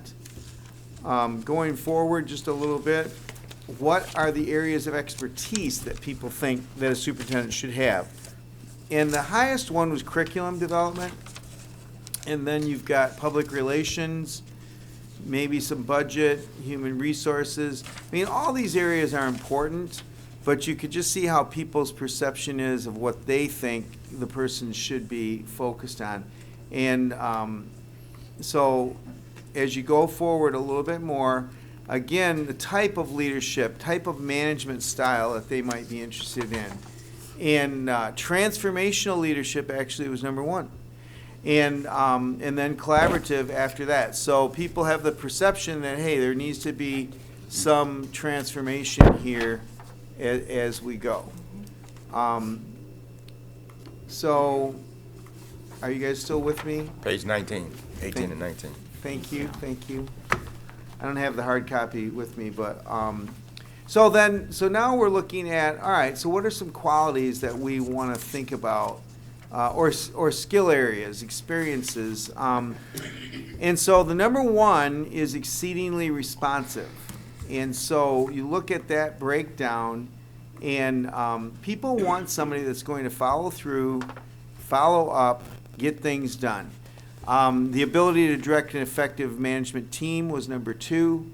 The ability to think outside the box, develop creative solutions, an overarching love of kids, recognizing value and affirming staff members, experience in working with diverse communities, visibility, accessibility, proven track record. So those are all the top ones. If you kind of look at the bottom ones, and all of these, again, are important in their own way. But what was people's perception? The least one was already familiar with the district, not necessarily as important to people. Adept at media and public relations, ability to work with elected officials beyond the school board. Of course, that's like city or county or something, experience with bond issues, and so forth. So again, I'm not saying these aren't important, they are, but it gives you just an idea of the perception of people as they fill this thing out. And if you look at the next one, this is the same kind of thing. You know, when you look at these qualities, the number one was honest and ethical. And so that is the highest, and then problem solver, 24. transparent, approachable, strong communicator, resourceful, strong listener, as compared to the bottom of this list was things like sense of humor or sensitive or a risk taker, thick-skinned. Some of those were not as appealing to people when they filled it out. So the last question I wanted to pose to you was what should the board strategy should the board take? And so you really had a fairly significant, I guess if you took 14% plus 44%, 14 plus 40, you had about 54% that said, hey, continue the same basic path that you've been on. And then you did have 44% that said find a different kind of a candidate. So it's a little bit split, but in favor of continuing the direction. And you can read the comments there on that. Now, I wanted to tell you a little bit about my face-to-face meetings with people. I was here, I think it was last week. I don't remember. I saw these two guys. Let me read you some of the comments that people made, just briefly. So what were some of the strengths that people feel the district has? Things like family feel, strong community, history, legacy, teachers, facilities are a source of pride, students, the rich history, well-trained staffs, things like that. That was some of the strengths people talked about. In terms of challenges, people talked about enrollment being a challenge, connecting to the community, rebuilding the reputation, building a partnership with the city, being more stable, dealing with turnover, and dealing with attendance, and transitioning King to Seminole, things like that. In terms of background of a new person, it did come out, people thought familiarity with the district would be helpful. Certainly an MA degree was required. They want somebody that's been a teacher and an administrator, somebody that wants to be here, somebody that wants to be a part of the community, maybe has some track record of what they've kind of done with transforming districts, experience with budgeting, curriculum, and a broad understanding of running a school district. And then in terms of qualities, some of the things that they talked about was somebody that likes kids, that will listen to people, that is collaborative, that respects tradition, a people person, reaches out, takes responsibility, embraces diversity, values the trades, listens to people, accessible, approachable, strong, firm. Somebody that can be a coach and a mentor to your new administrators, collaborative again, values PD, relationship builder, things like that. So that was a little bit of my face-to-face meeting. So what I'd like you to look at now is the criteria that I developed from this. So can you find, you see it there, superintendent criteria? What's the title on it? Earl, Yep. is that it? Mount Clemens Community School Superintendent Selection Criteria. Yes. It's a one-pager. One pager. So this is what I would post on the posting. So you know how the posting is out there, and actually I've gotten a lot of traction on the posting. I'm very pleased with how many calls I've received and how many people have shown interest.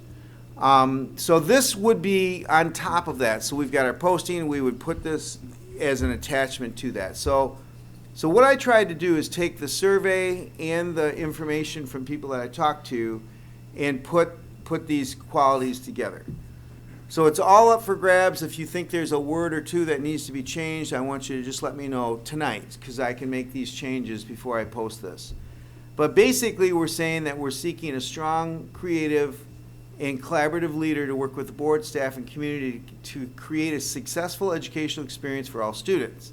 we have identified the following criteria in selecting the next superintendent. And so number one, I've got professional kind of things. So strong background in K-12 education, administration, and curriculum. A record of success in past positions, including transforming schools. Using research and database approach in decision-making. Valuing in the professional development of staff. Able to turn around schools and show growth. Engages and responds to the community.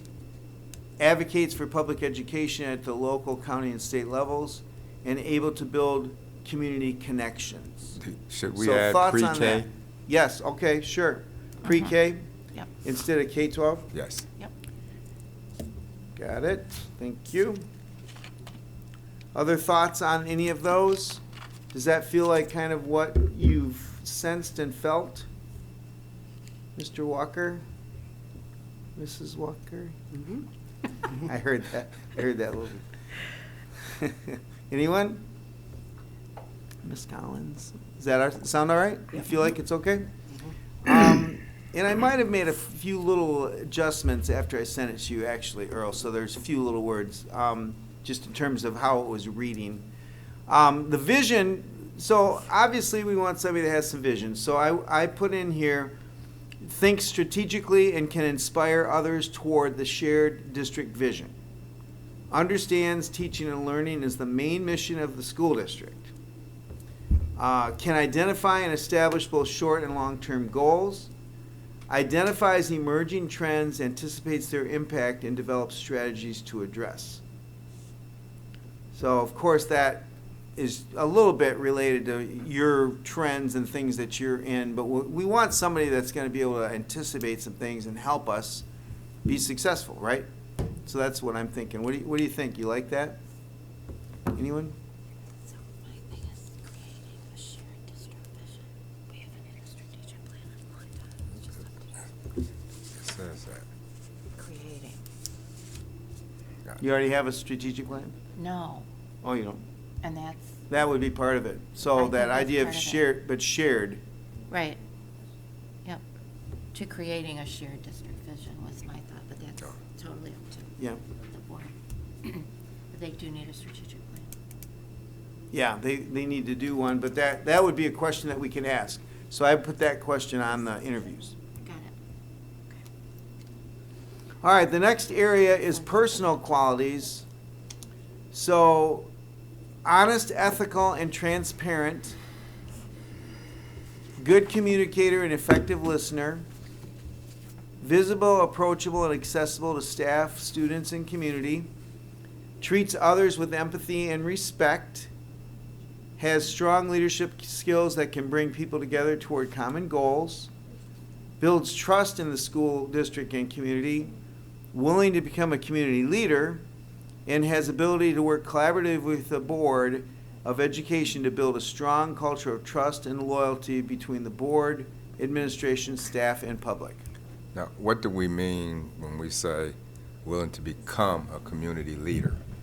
Because they will be one, right? Well, they're, but Yeah. are you saying, you have to live in the district? Well, I'm not saying that exactly, but I'm saying that we want somebody that's more than just a superintendent. We want them to be a community leader. That's what I'm saying. I mean, I think they will be, of course I do, but I think we just want to say that, hey, this is what we want, We're kind of just saying what we want. Now, one of the things I'm going to do with this is develop some questions with the interviews from this. So we're getting this from everyone that's listening, and working on this, but we're going to now ask questions like on the vision thing. Tell us how you would develop a strategic plan. That type of question. Where you kind of get into that's a question about vision. What would you do? What process would you use? That type of thing. And I will go over the questions with you. Before we're going to have that interview prep meeting. And I'll send you questions before. I'll let you think about that. So we'll be working on that as we go.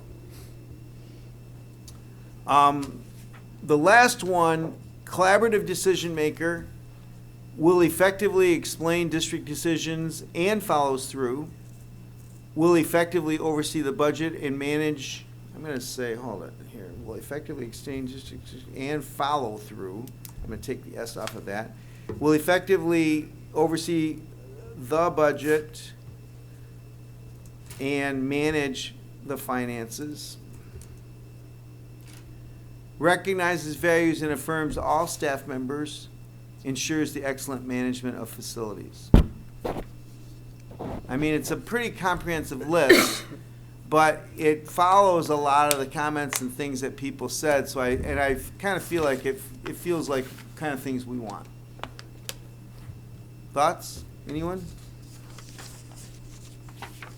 You guys okay with that? So I would post this then on the posting. So then when people review the posting, they will click on this. They will see these kinds of things, and they compare themselves. They compare themselves to this list. That's how it works. Okay. All right. Last thing I want to do with you is I wanted to look at the contract with you for a moment. Now we're not going to make any decisions on it, but I wanted you to have it in front of you, and then. You know, Earl, you can work with an attorney. You guys have done your own contracts, of course, before. And, but your current superintendent, I think, is under contract with the ISD. Yeah. Yes. So that's why I'm kind of just bringing it out, right? So take a look at this. Couple of things just to start off with. It's a 3-year contract. And I might have talked to you about this before, but that's in the term there. Now, your duties are all kind of boilerplate language. They represent that they possess and hold the certificates that are necessary, and they agree to devote all of their talents to this position. So then when you get to evaluation, I did not put a date in there.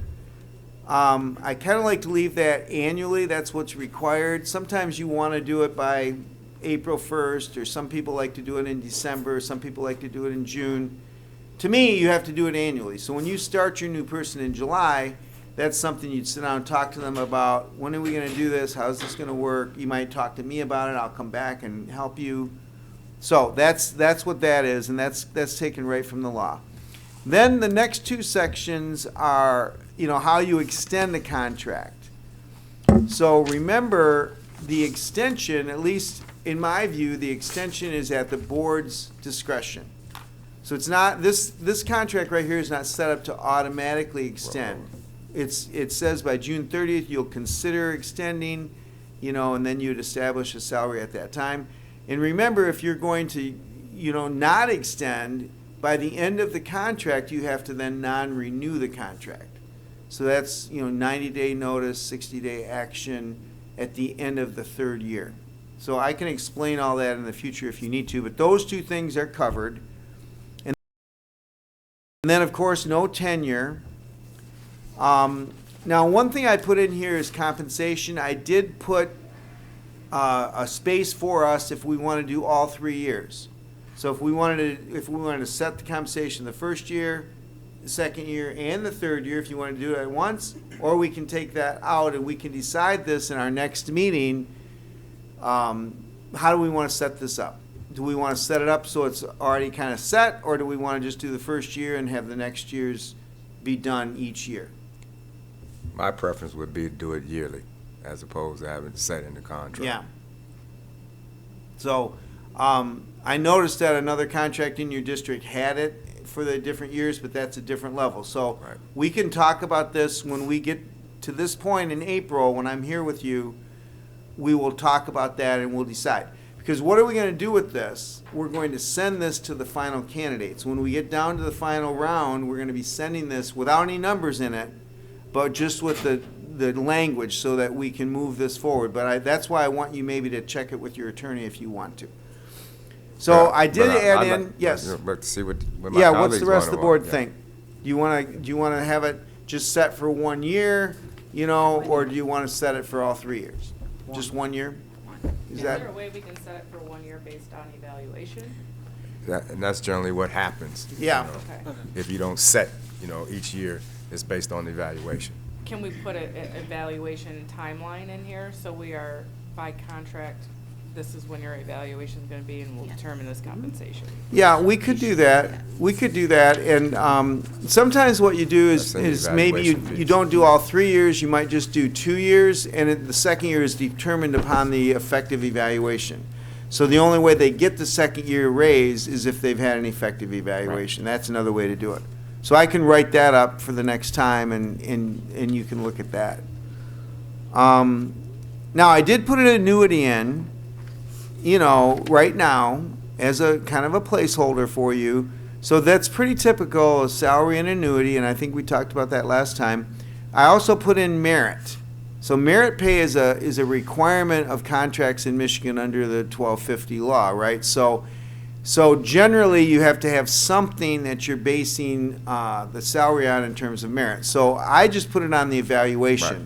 So this is kind of what Jamie's saying, like in that section, if they get an effective, they get this amount. If they get highly effective, they get that amount, that type of thing. Now, that could also be used for your future year. So that's what I was talking about earlier, the second year. And I wouldn't put any numbers in there. Yeah, Because there's so many just variables that go play into that. Yeah. And, yeah, because this all has to be bargained.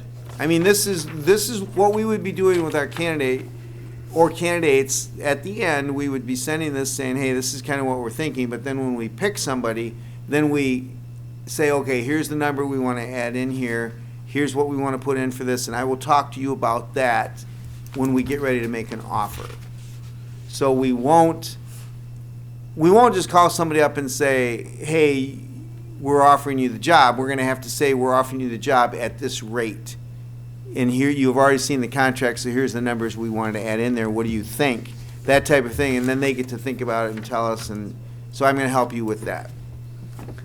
Now, I did put in the insurance benefits. I did put in there about if they opt out. So that's something that we could review, Monique. I put in 5,000, but I don't know if that's what you're doing currently. That might be something that you would want to figure out for us, and then just tell us what's the normal. I think the teachers get 6,000 a year. They get 500 a month. Oh, is it Teachers. 6,000? So I would So make probably that 6,000. what the teachers get, Yeah. yes. So let me do that. That's if they opt opt out. of If they getting opt insurance, out, yes. right. Yeah. So then, we've got mileage, sick and personal. I tried to take this from some of your current work, and we can give this to the business office too and say, hey, look this over for us if you think it looks right. And I mean, Earl, you can take a little more ownership of this with your attorney if you want to, and this is just a little start for you. And then vacation, same kind of thing. I put in what I think you're currently doing along with holidays.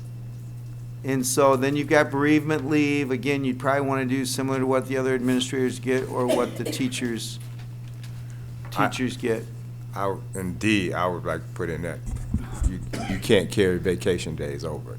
They'll use or lose. So I put that in there. They have to be used by August 31st. It's the second line. Yeah. Vacation days shall be used by August 31st of the following fiscal year. But it So- doesn't say what happens Yeah. if they don't So then, use it. and may not be carried over. Right. Beyond that.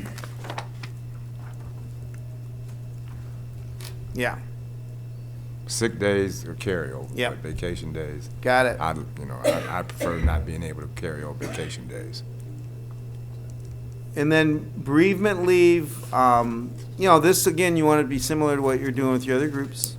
Liability coverage, this is just that you cover them under your district's comprehensive liability policy. Payment of dues. And then on the professional development, I put a couple things in here. I don't know if you've had this before, but I limited a couple things to, 3,000 a year. So like all kinds of meetings you could go to, 3,000 annually. And then also any classes, you could put that in there. So again, this is stuff I want you to think about, we have to talk about, but it's possible you could have that kind of stuff in there. And I know the $3,000 is not etched in stone, No. because quite frankly. If you don't have the money? If we don't have the money, we don't Yeah, have it, you don't- but for $3,000, you probably could go to one training. Yeah, one can't go to conference. too much. You can't Well, go to I did limit it, but that's up to us as we talk about this. So, so I want you to just think about it, and obviously it doesn't have to have a limit. You could just say, hey, we want you to be developed, we want you to do these things, you know. And I'm sure, Monique, you've gone to conferences and things as you've been superintendent in some Not fashion. here, but I have in other districts. In other districts, yeah. I pretty much stay here instead, Okay. but, yeah. Now, I did put in a little thing here about consulting work. So, you know, I mean, occasionally you'll get the superintendent will come and then all of a sudden they got some other gigs going on. And I want to make sure that your superintendent's coming here is going to work here. And so I put in there that they may not take on consultative work, speaking engagements, and writing when any of those activities impinge upon their time and effort required to be superintendent.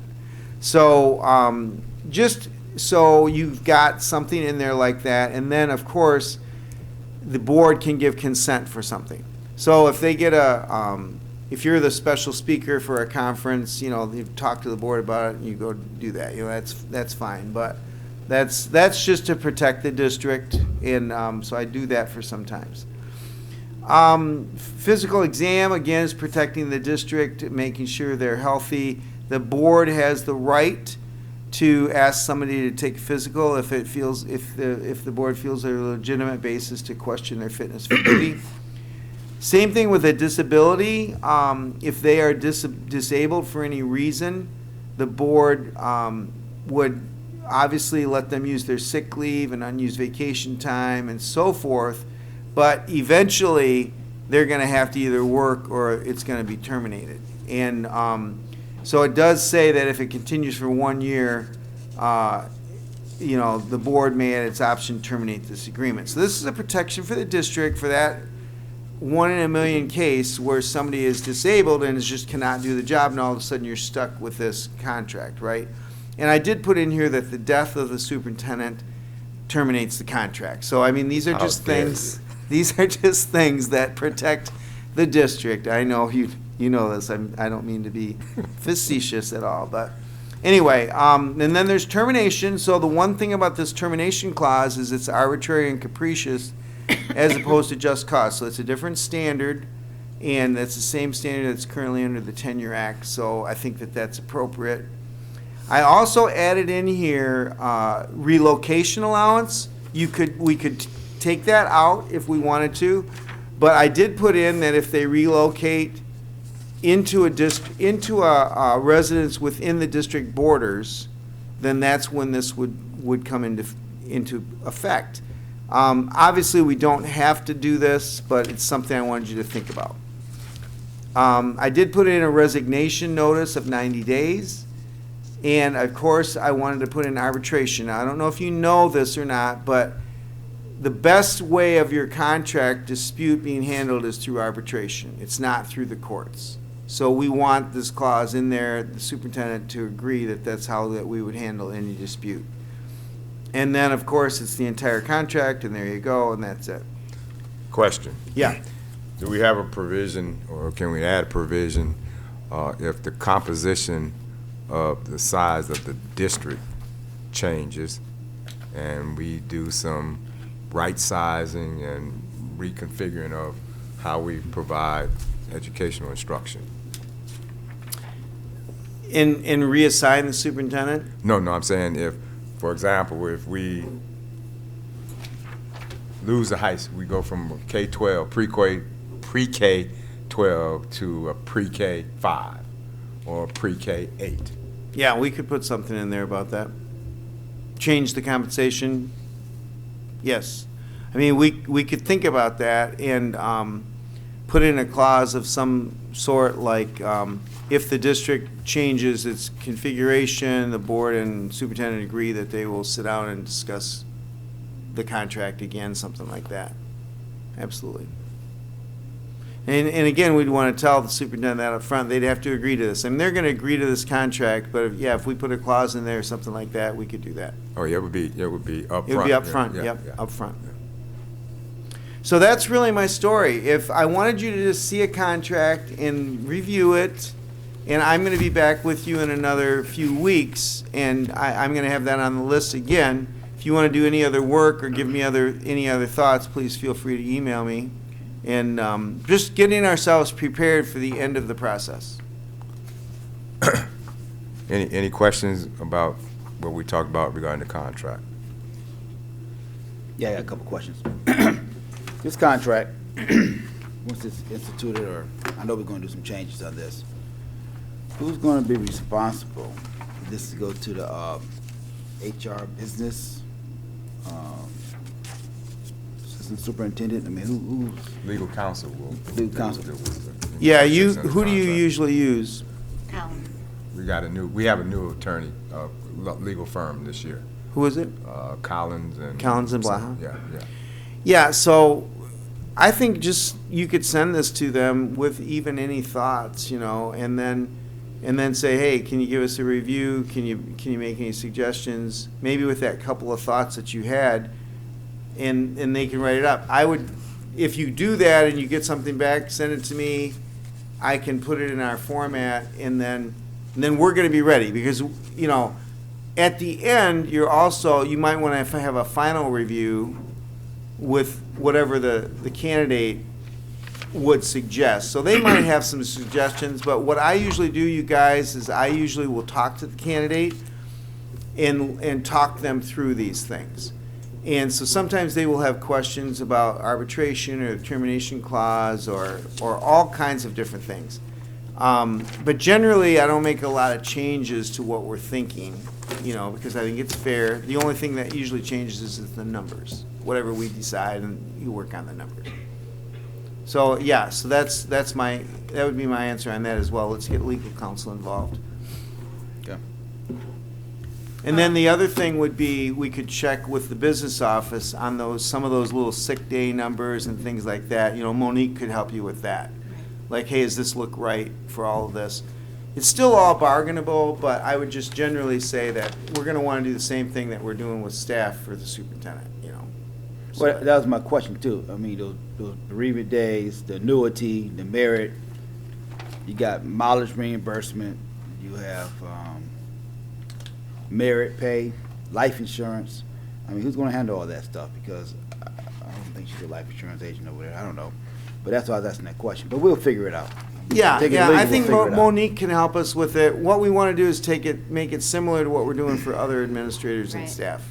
And she knows that, so she can help us out with that. Right, and the other administrators have 3-year contracts, at least at central office, so that Do they? would be something we talk about. Well, this is Yeah, this is presented 3-year as a too. 3-year contract. But Right. yeah, you're saying they have the salary each year?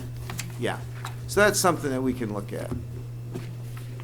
Can we go back to the merit clause? This Yeah. last sentence in the merit clause says it shall be paid after the annual evaluation is completed. Can we add to this, so this board has accountability to conduct the evaluation? In a certain date? That it needs to be completed by. Yes, we can do that. Put that on number 3, On under number evaluation. 3, under evaluation. Yep. It would, Yep. that would be, That's That's the spot where you'd put it, yeah. Yep. And generally it's by May, April or May. Or in the merit spot would just basically be like, this is when you get your raise. It has to be done by this date. Yeah, the merit is different than the raise. The merit is a one-time payment based on the evaluation. Okay. And then the raise would be a ongoing salary. But yeah, it could be put in both spots. I mean, you could put it in the number 3 where it says the date, it says at least annually and in writing each year. So I'd probably say at least annually and in writing by May 15th or May 30th or each year, something like that. And then in the next section where the merit is, I would give the date there more, like shall be paid in the pay period after the evaluation is completed on May 5th, at least by May 15th or something. Other superintendent contracts that we've been involved in, I don't recall right off the top of my head having that merit clause in the contract. Well, and that's because it wasn't required until 2011. Okay, it's a requirement by now. But it is a requirement Gotcha. now. Understood. And it's usually a small amount. It doesn't have to be. Wasn't in my class.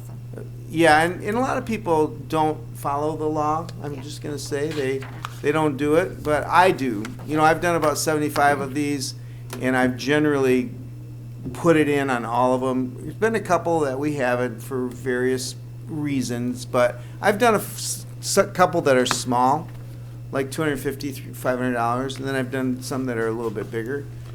So I just like to have it because the law requires it. That's mainly. But yeah, I mean, obviously, I'm going to work whatever you guys want to do. So if you don't want to do it, you know, no skin off my nose. There's not a lot of merit police out there, you know. Well, I was gonna bring that same question up because I like to see that it's going to our attorneys anyway. So Yeah. we'll see that. See that, yeah. And I also want to know if there's like a set amount, you know, because you got a couple thousands in there. So I want to see if there's Yeah. a set amount. Yeah, there isn't really. I mean, it's all over the place. deal But with it. sometimes people will do 5% or 3% or something like that. Sometimes they'll do 2,000, 1,000, 3,000, 2,000. I mean, it's just what you want to do, and it is negotiable too. So, but it's kind of like, what do we want to do? What do we think is worthy of doing? And then if you don't want it, you know, we can cut it out. I mean, just you can talk to your attorney. Okay. Any additional questions, observations, concerns? Thoughts for me? Well, question to you. Yeah. What are the next steps that you will be doing and the next steps that we should be doing? So the next steps are really trying to nail down the applications, trying to get people in the system, their application completed, and then I'm talking to people. So a lot of times I'll talk to all of the candidates, certainly the top ones that are coming in. I want to talk to those people, get a feel for the background and all of that. For you, what you're going to do is you're going to get the packet of information. So I think our due date is April 4th.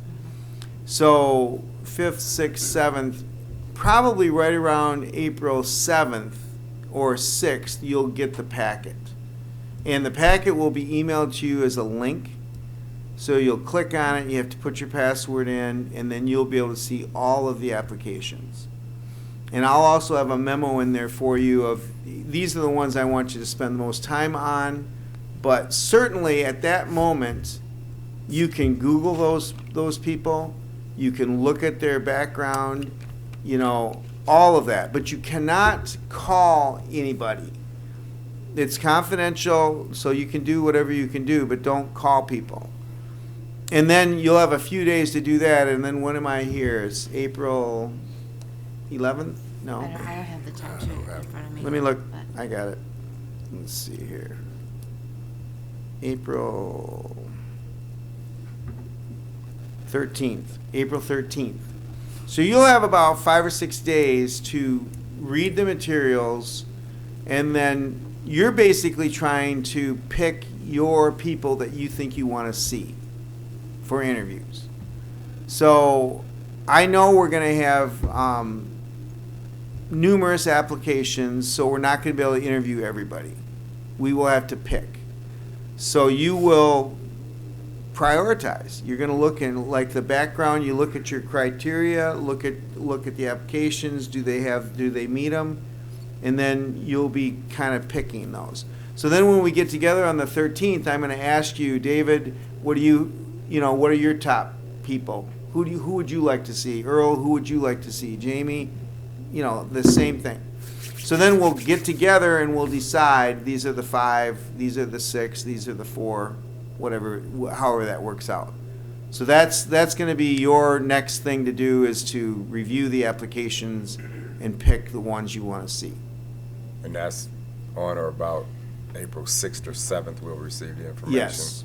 And And you'll get an email from MASB, and you'll probably get 2 emails. One will be something that I have put together, and the other one will be the packet of applications. And so that's password protected. If you have any trouble at all, you just call me, or email me or email MSB and we'll help you with it. But it's pretty easy. You just put your name in there and your email, and then it comes up. Now, we received an email today with an applicant. I didn't click on the link. I don't know if you guys have reviewed your They- emails yet today. Yeah, they need to apply. That's outside the process. Yeah. Because I've gotten Yeah. some. They need to apply. They can figure it out. If they can't figure it out, I'm sorry, they're not really gonna do much for us. They got to Right. figure out how to do the application. I've got numerous applications already, so Right. that's what they have to do. So we're not taking any applications that are handed to us or emailed to us. They Right. go through the process. Right. Can you put that on the, It's on there. that it must apply to the, I mean. It tells them on the original posting, it's on there how to apply. Okay. So we are good there. Other questions for me? It's exciting. You guys should be excited. I'm excited. It's exciting. It's exciting. I'm getting a lot of traction, so I'm very I'm glad to excited. hear that. I'm very excited. So so I think you're gonna see some good candidates, and I think you're gonna be like, all right, yeah, let's do this. Let's figure this out. So I think it's good for you. All right. Any other questions, comments, concerns?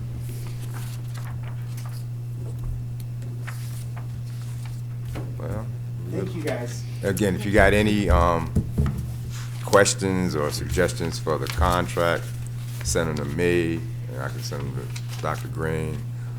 We should make those changes and run it by legal counsel, get their input on it. Yes. All right. Thank you. Thank you. Thank you.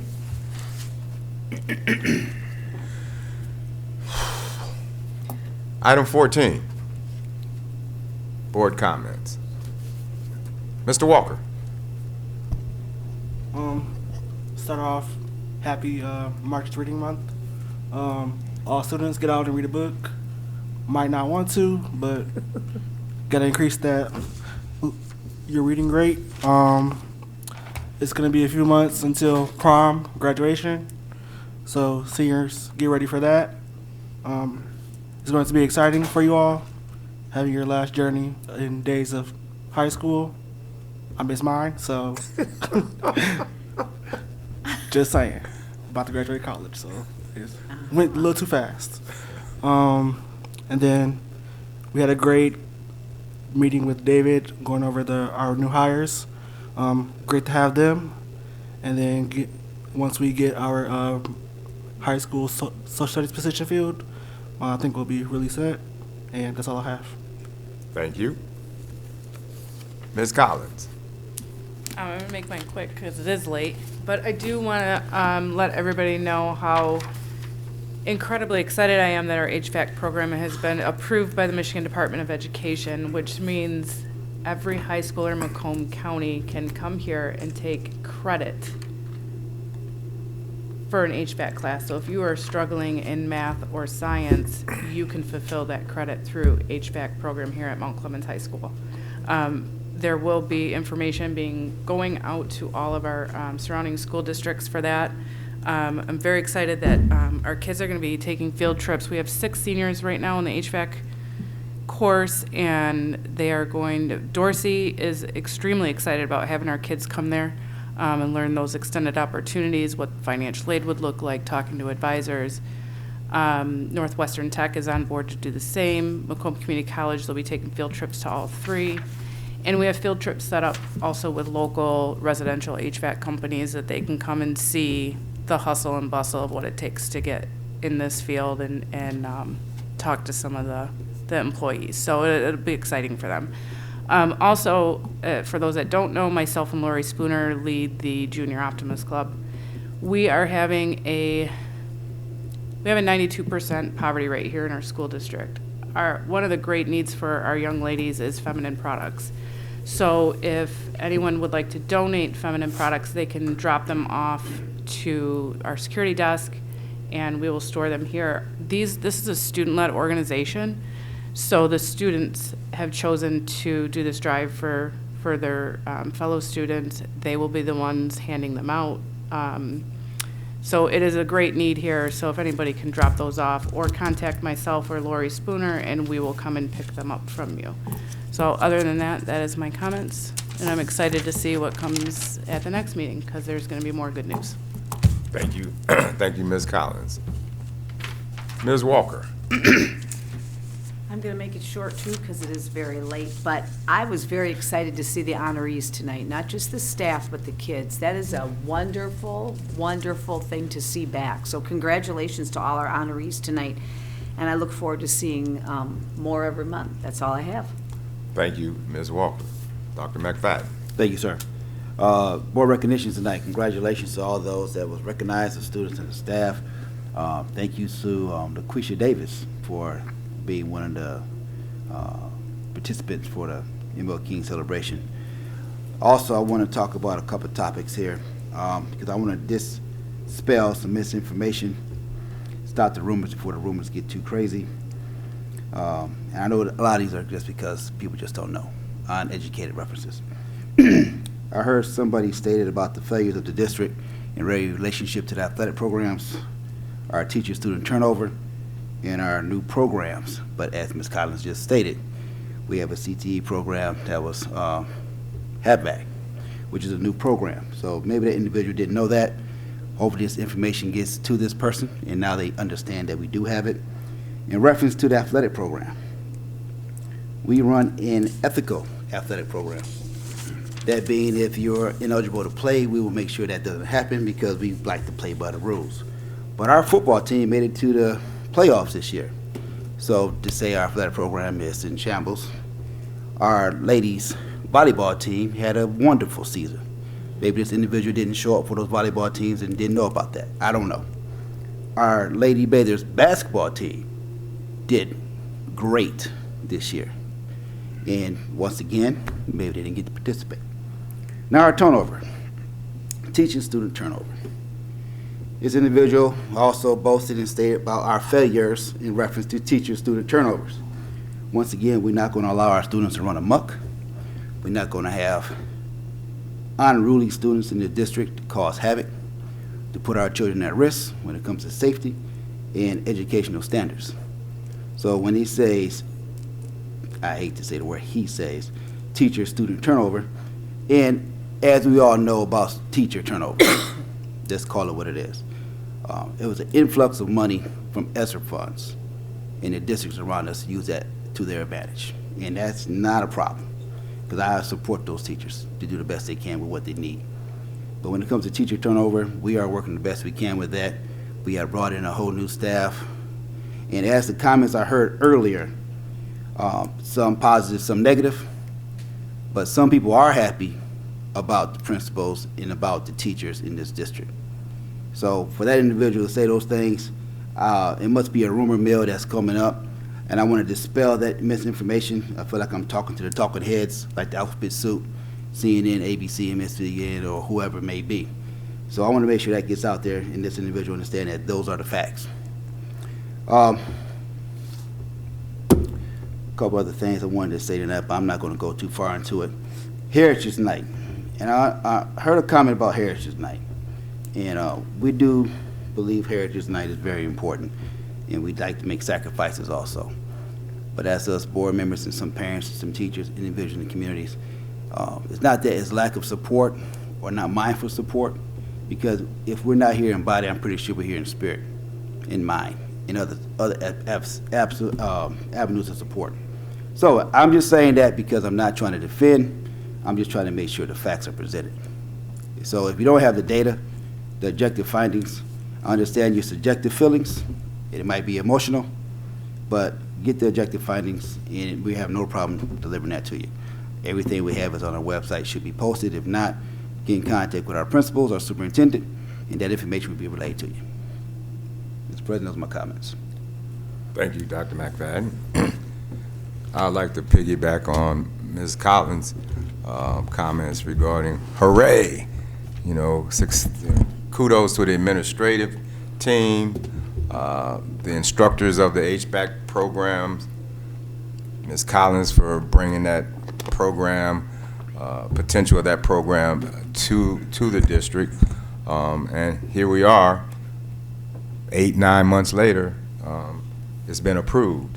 And now it's a opportunity for not only our students, but other students throughout the county to be involved in a skilled trades opportunity. Not everybody wants to go to college. Not everybody has the desire to go to college.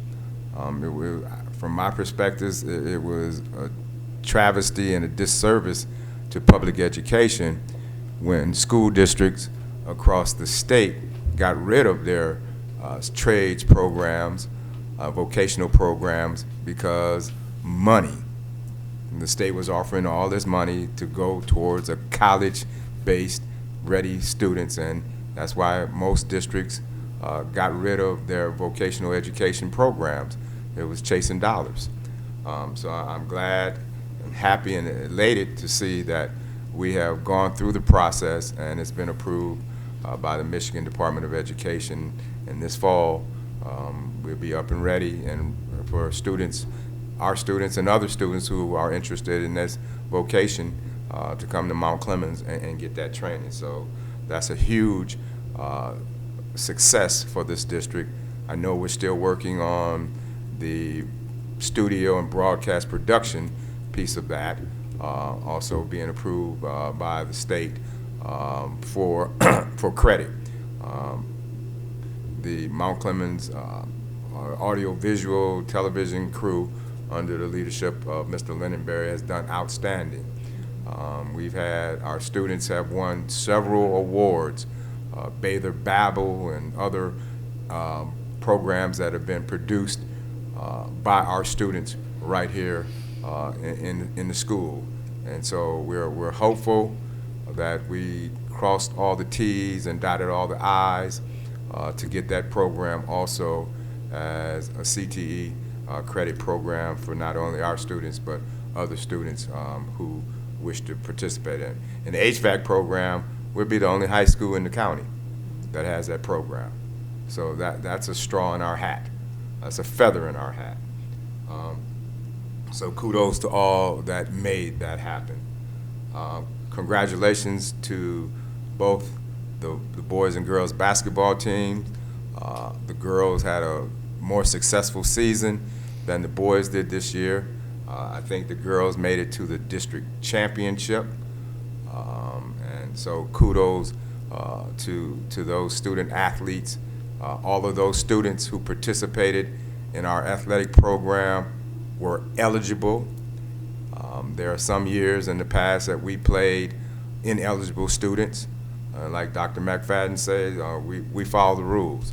Our standards for participating in any extracurricular activity are higher than the state standards.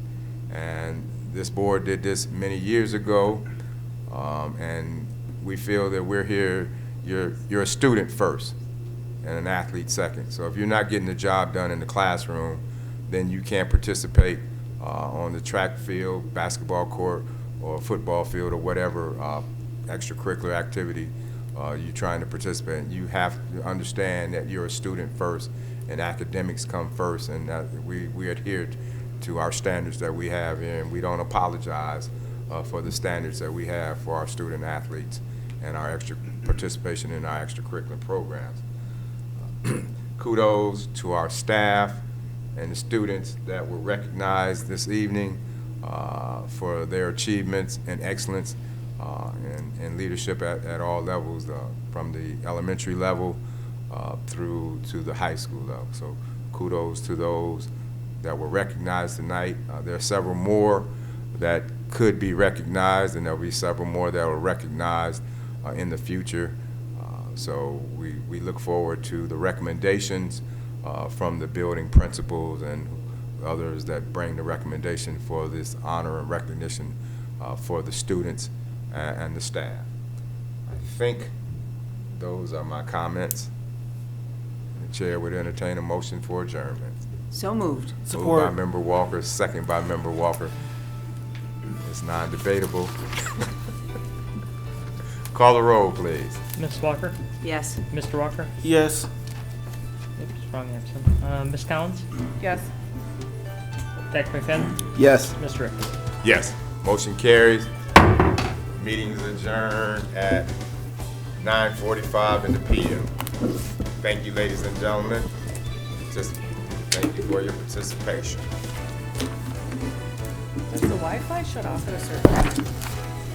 Yeah.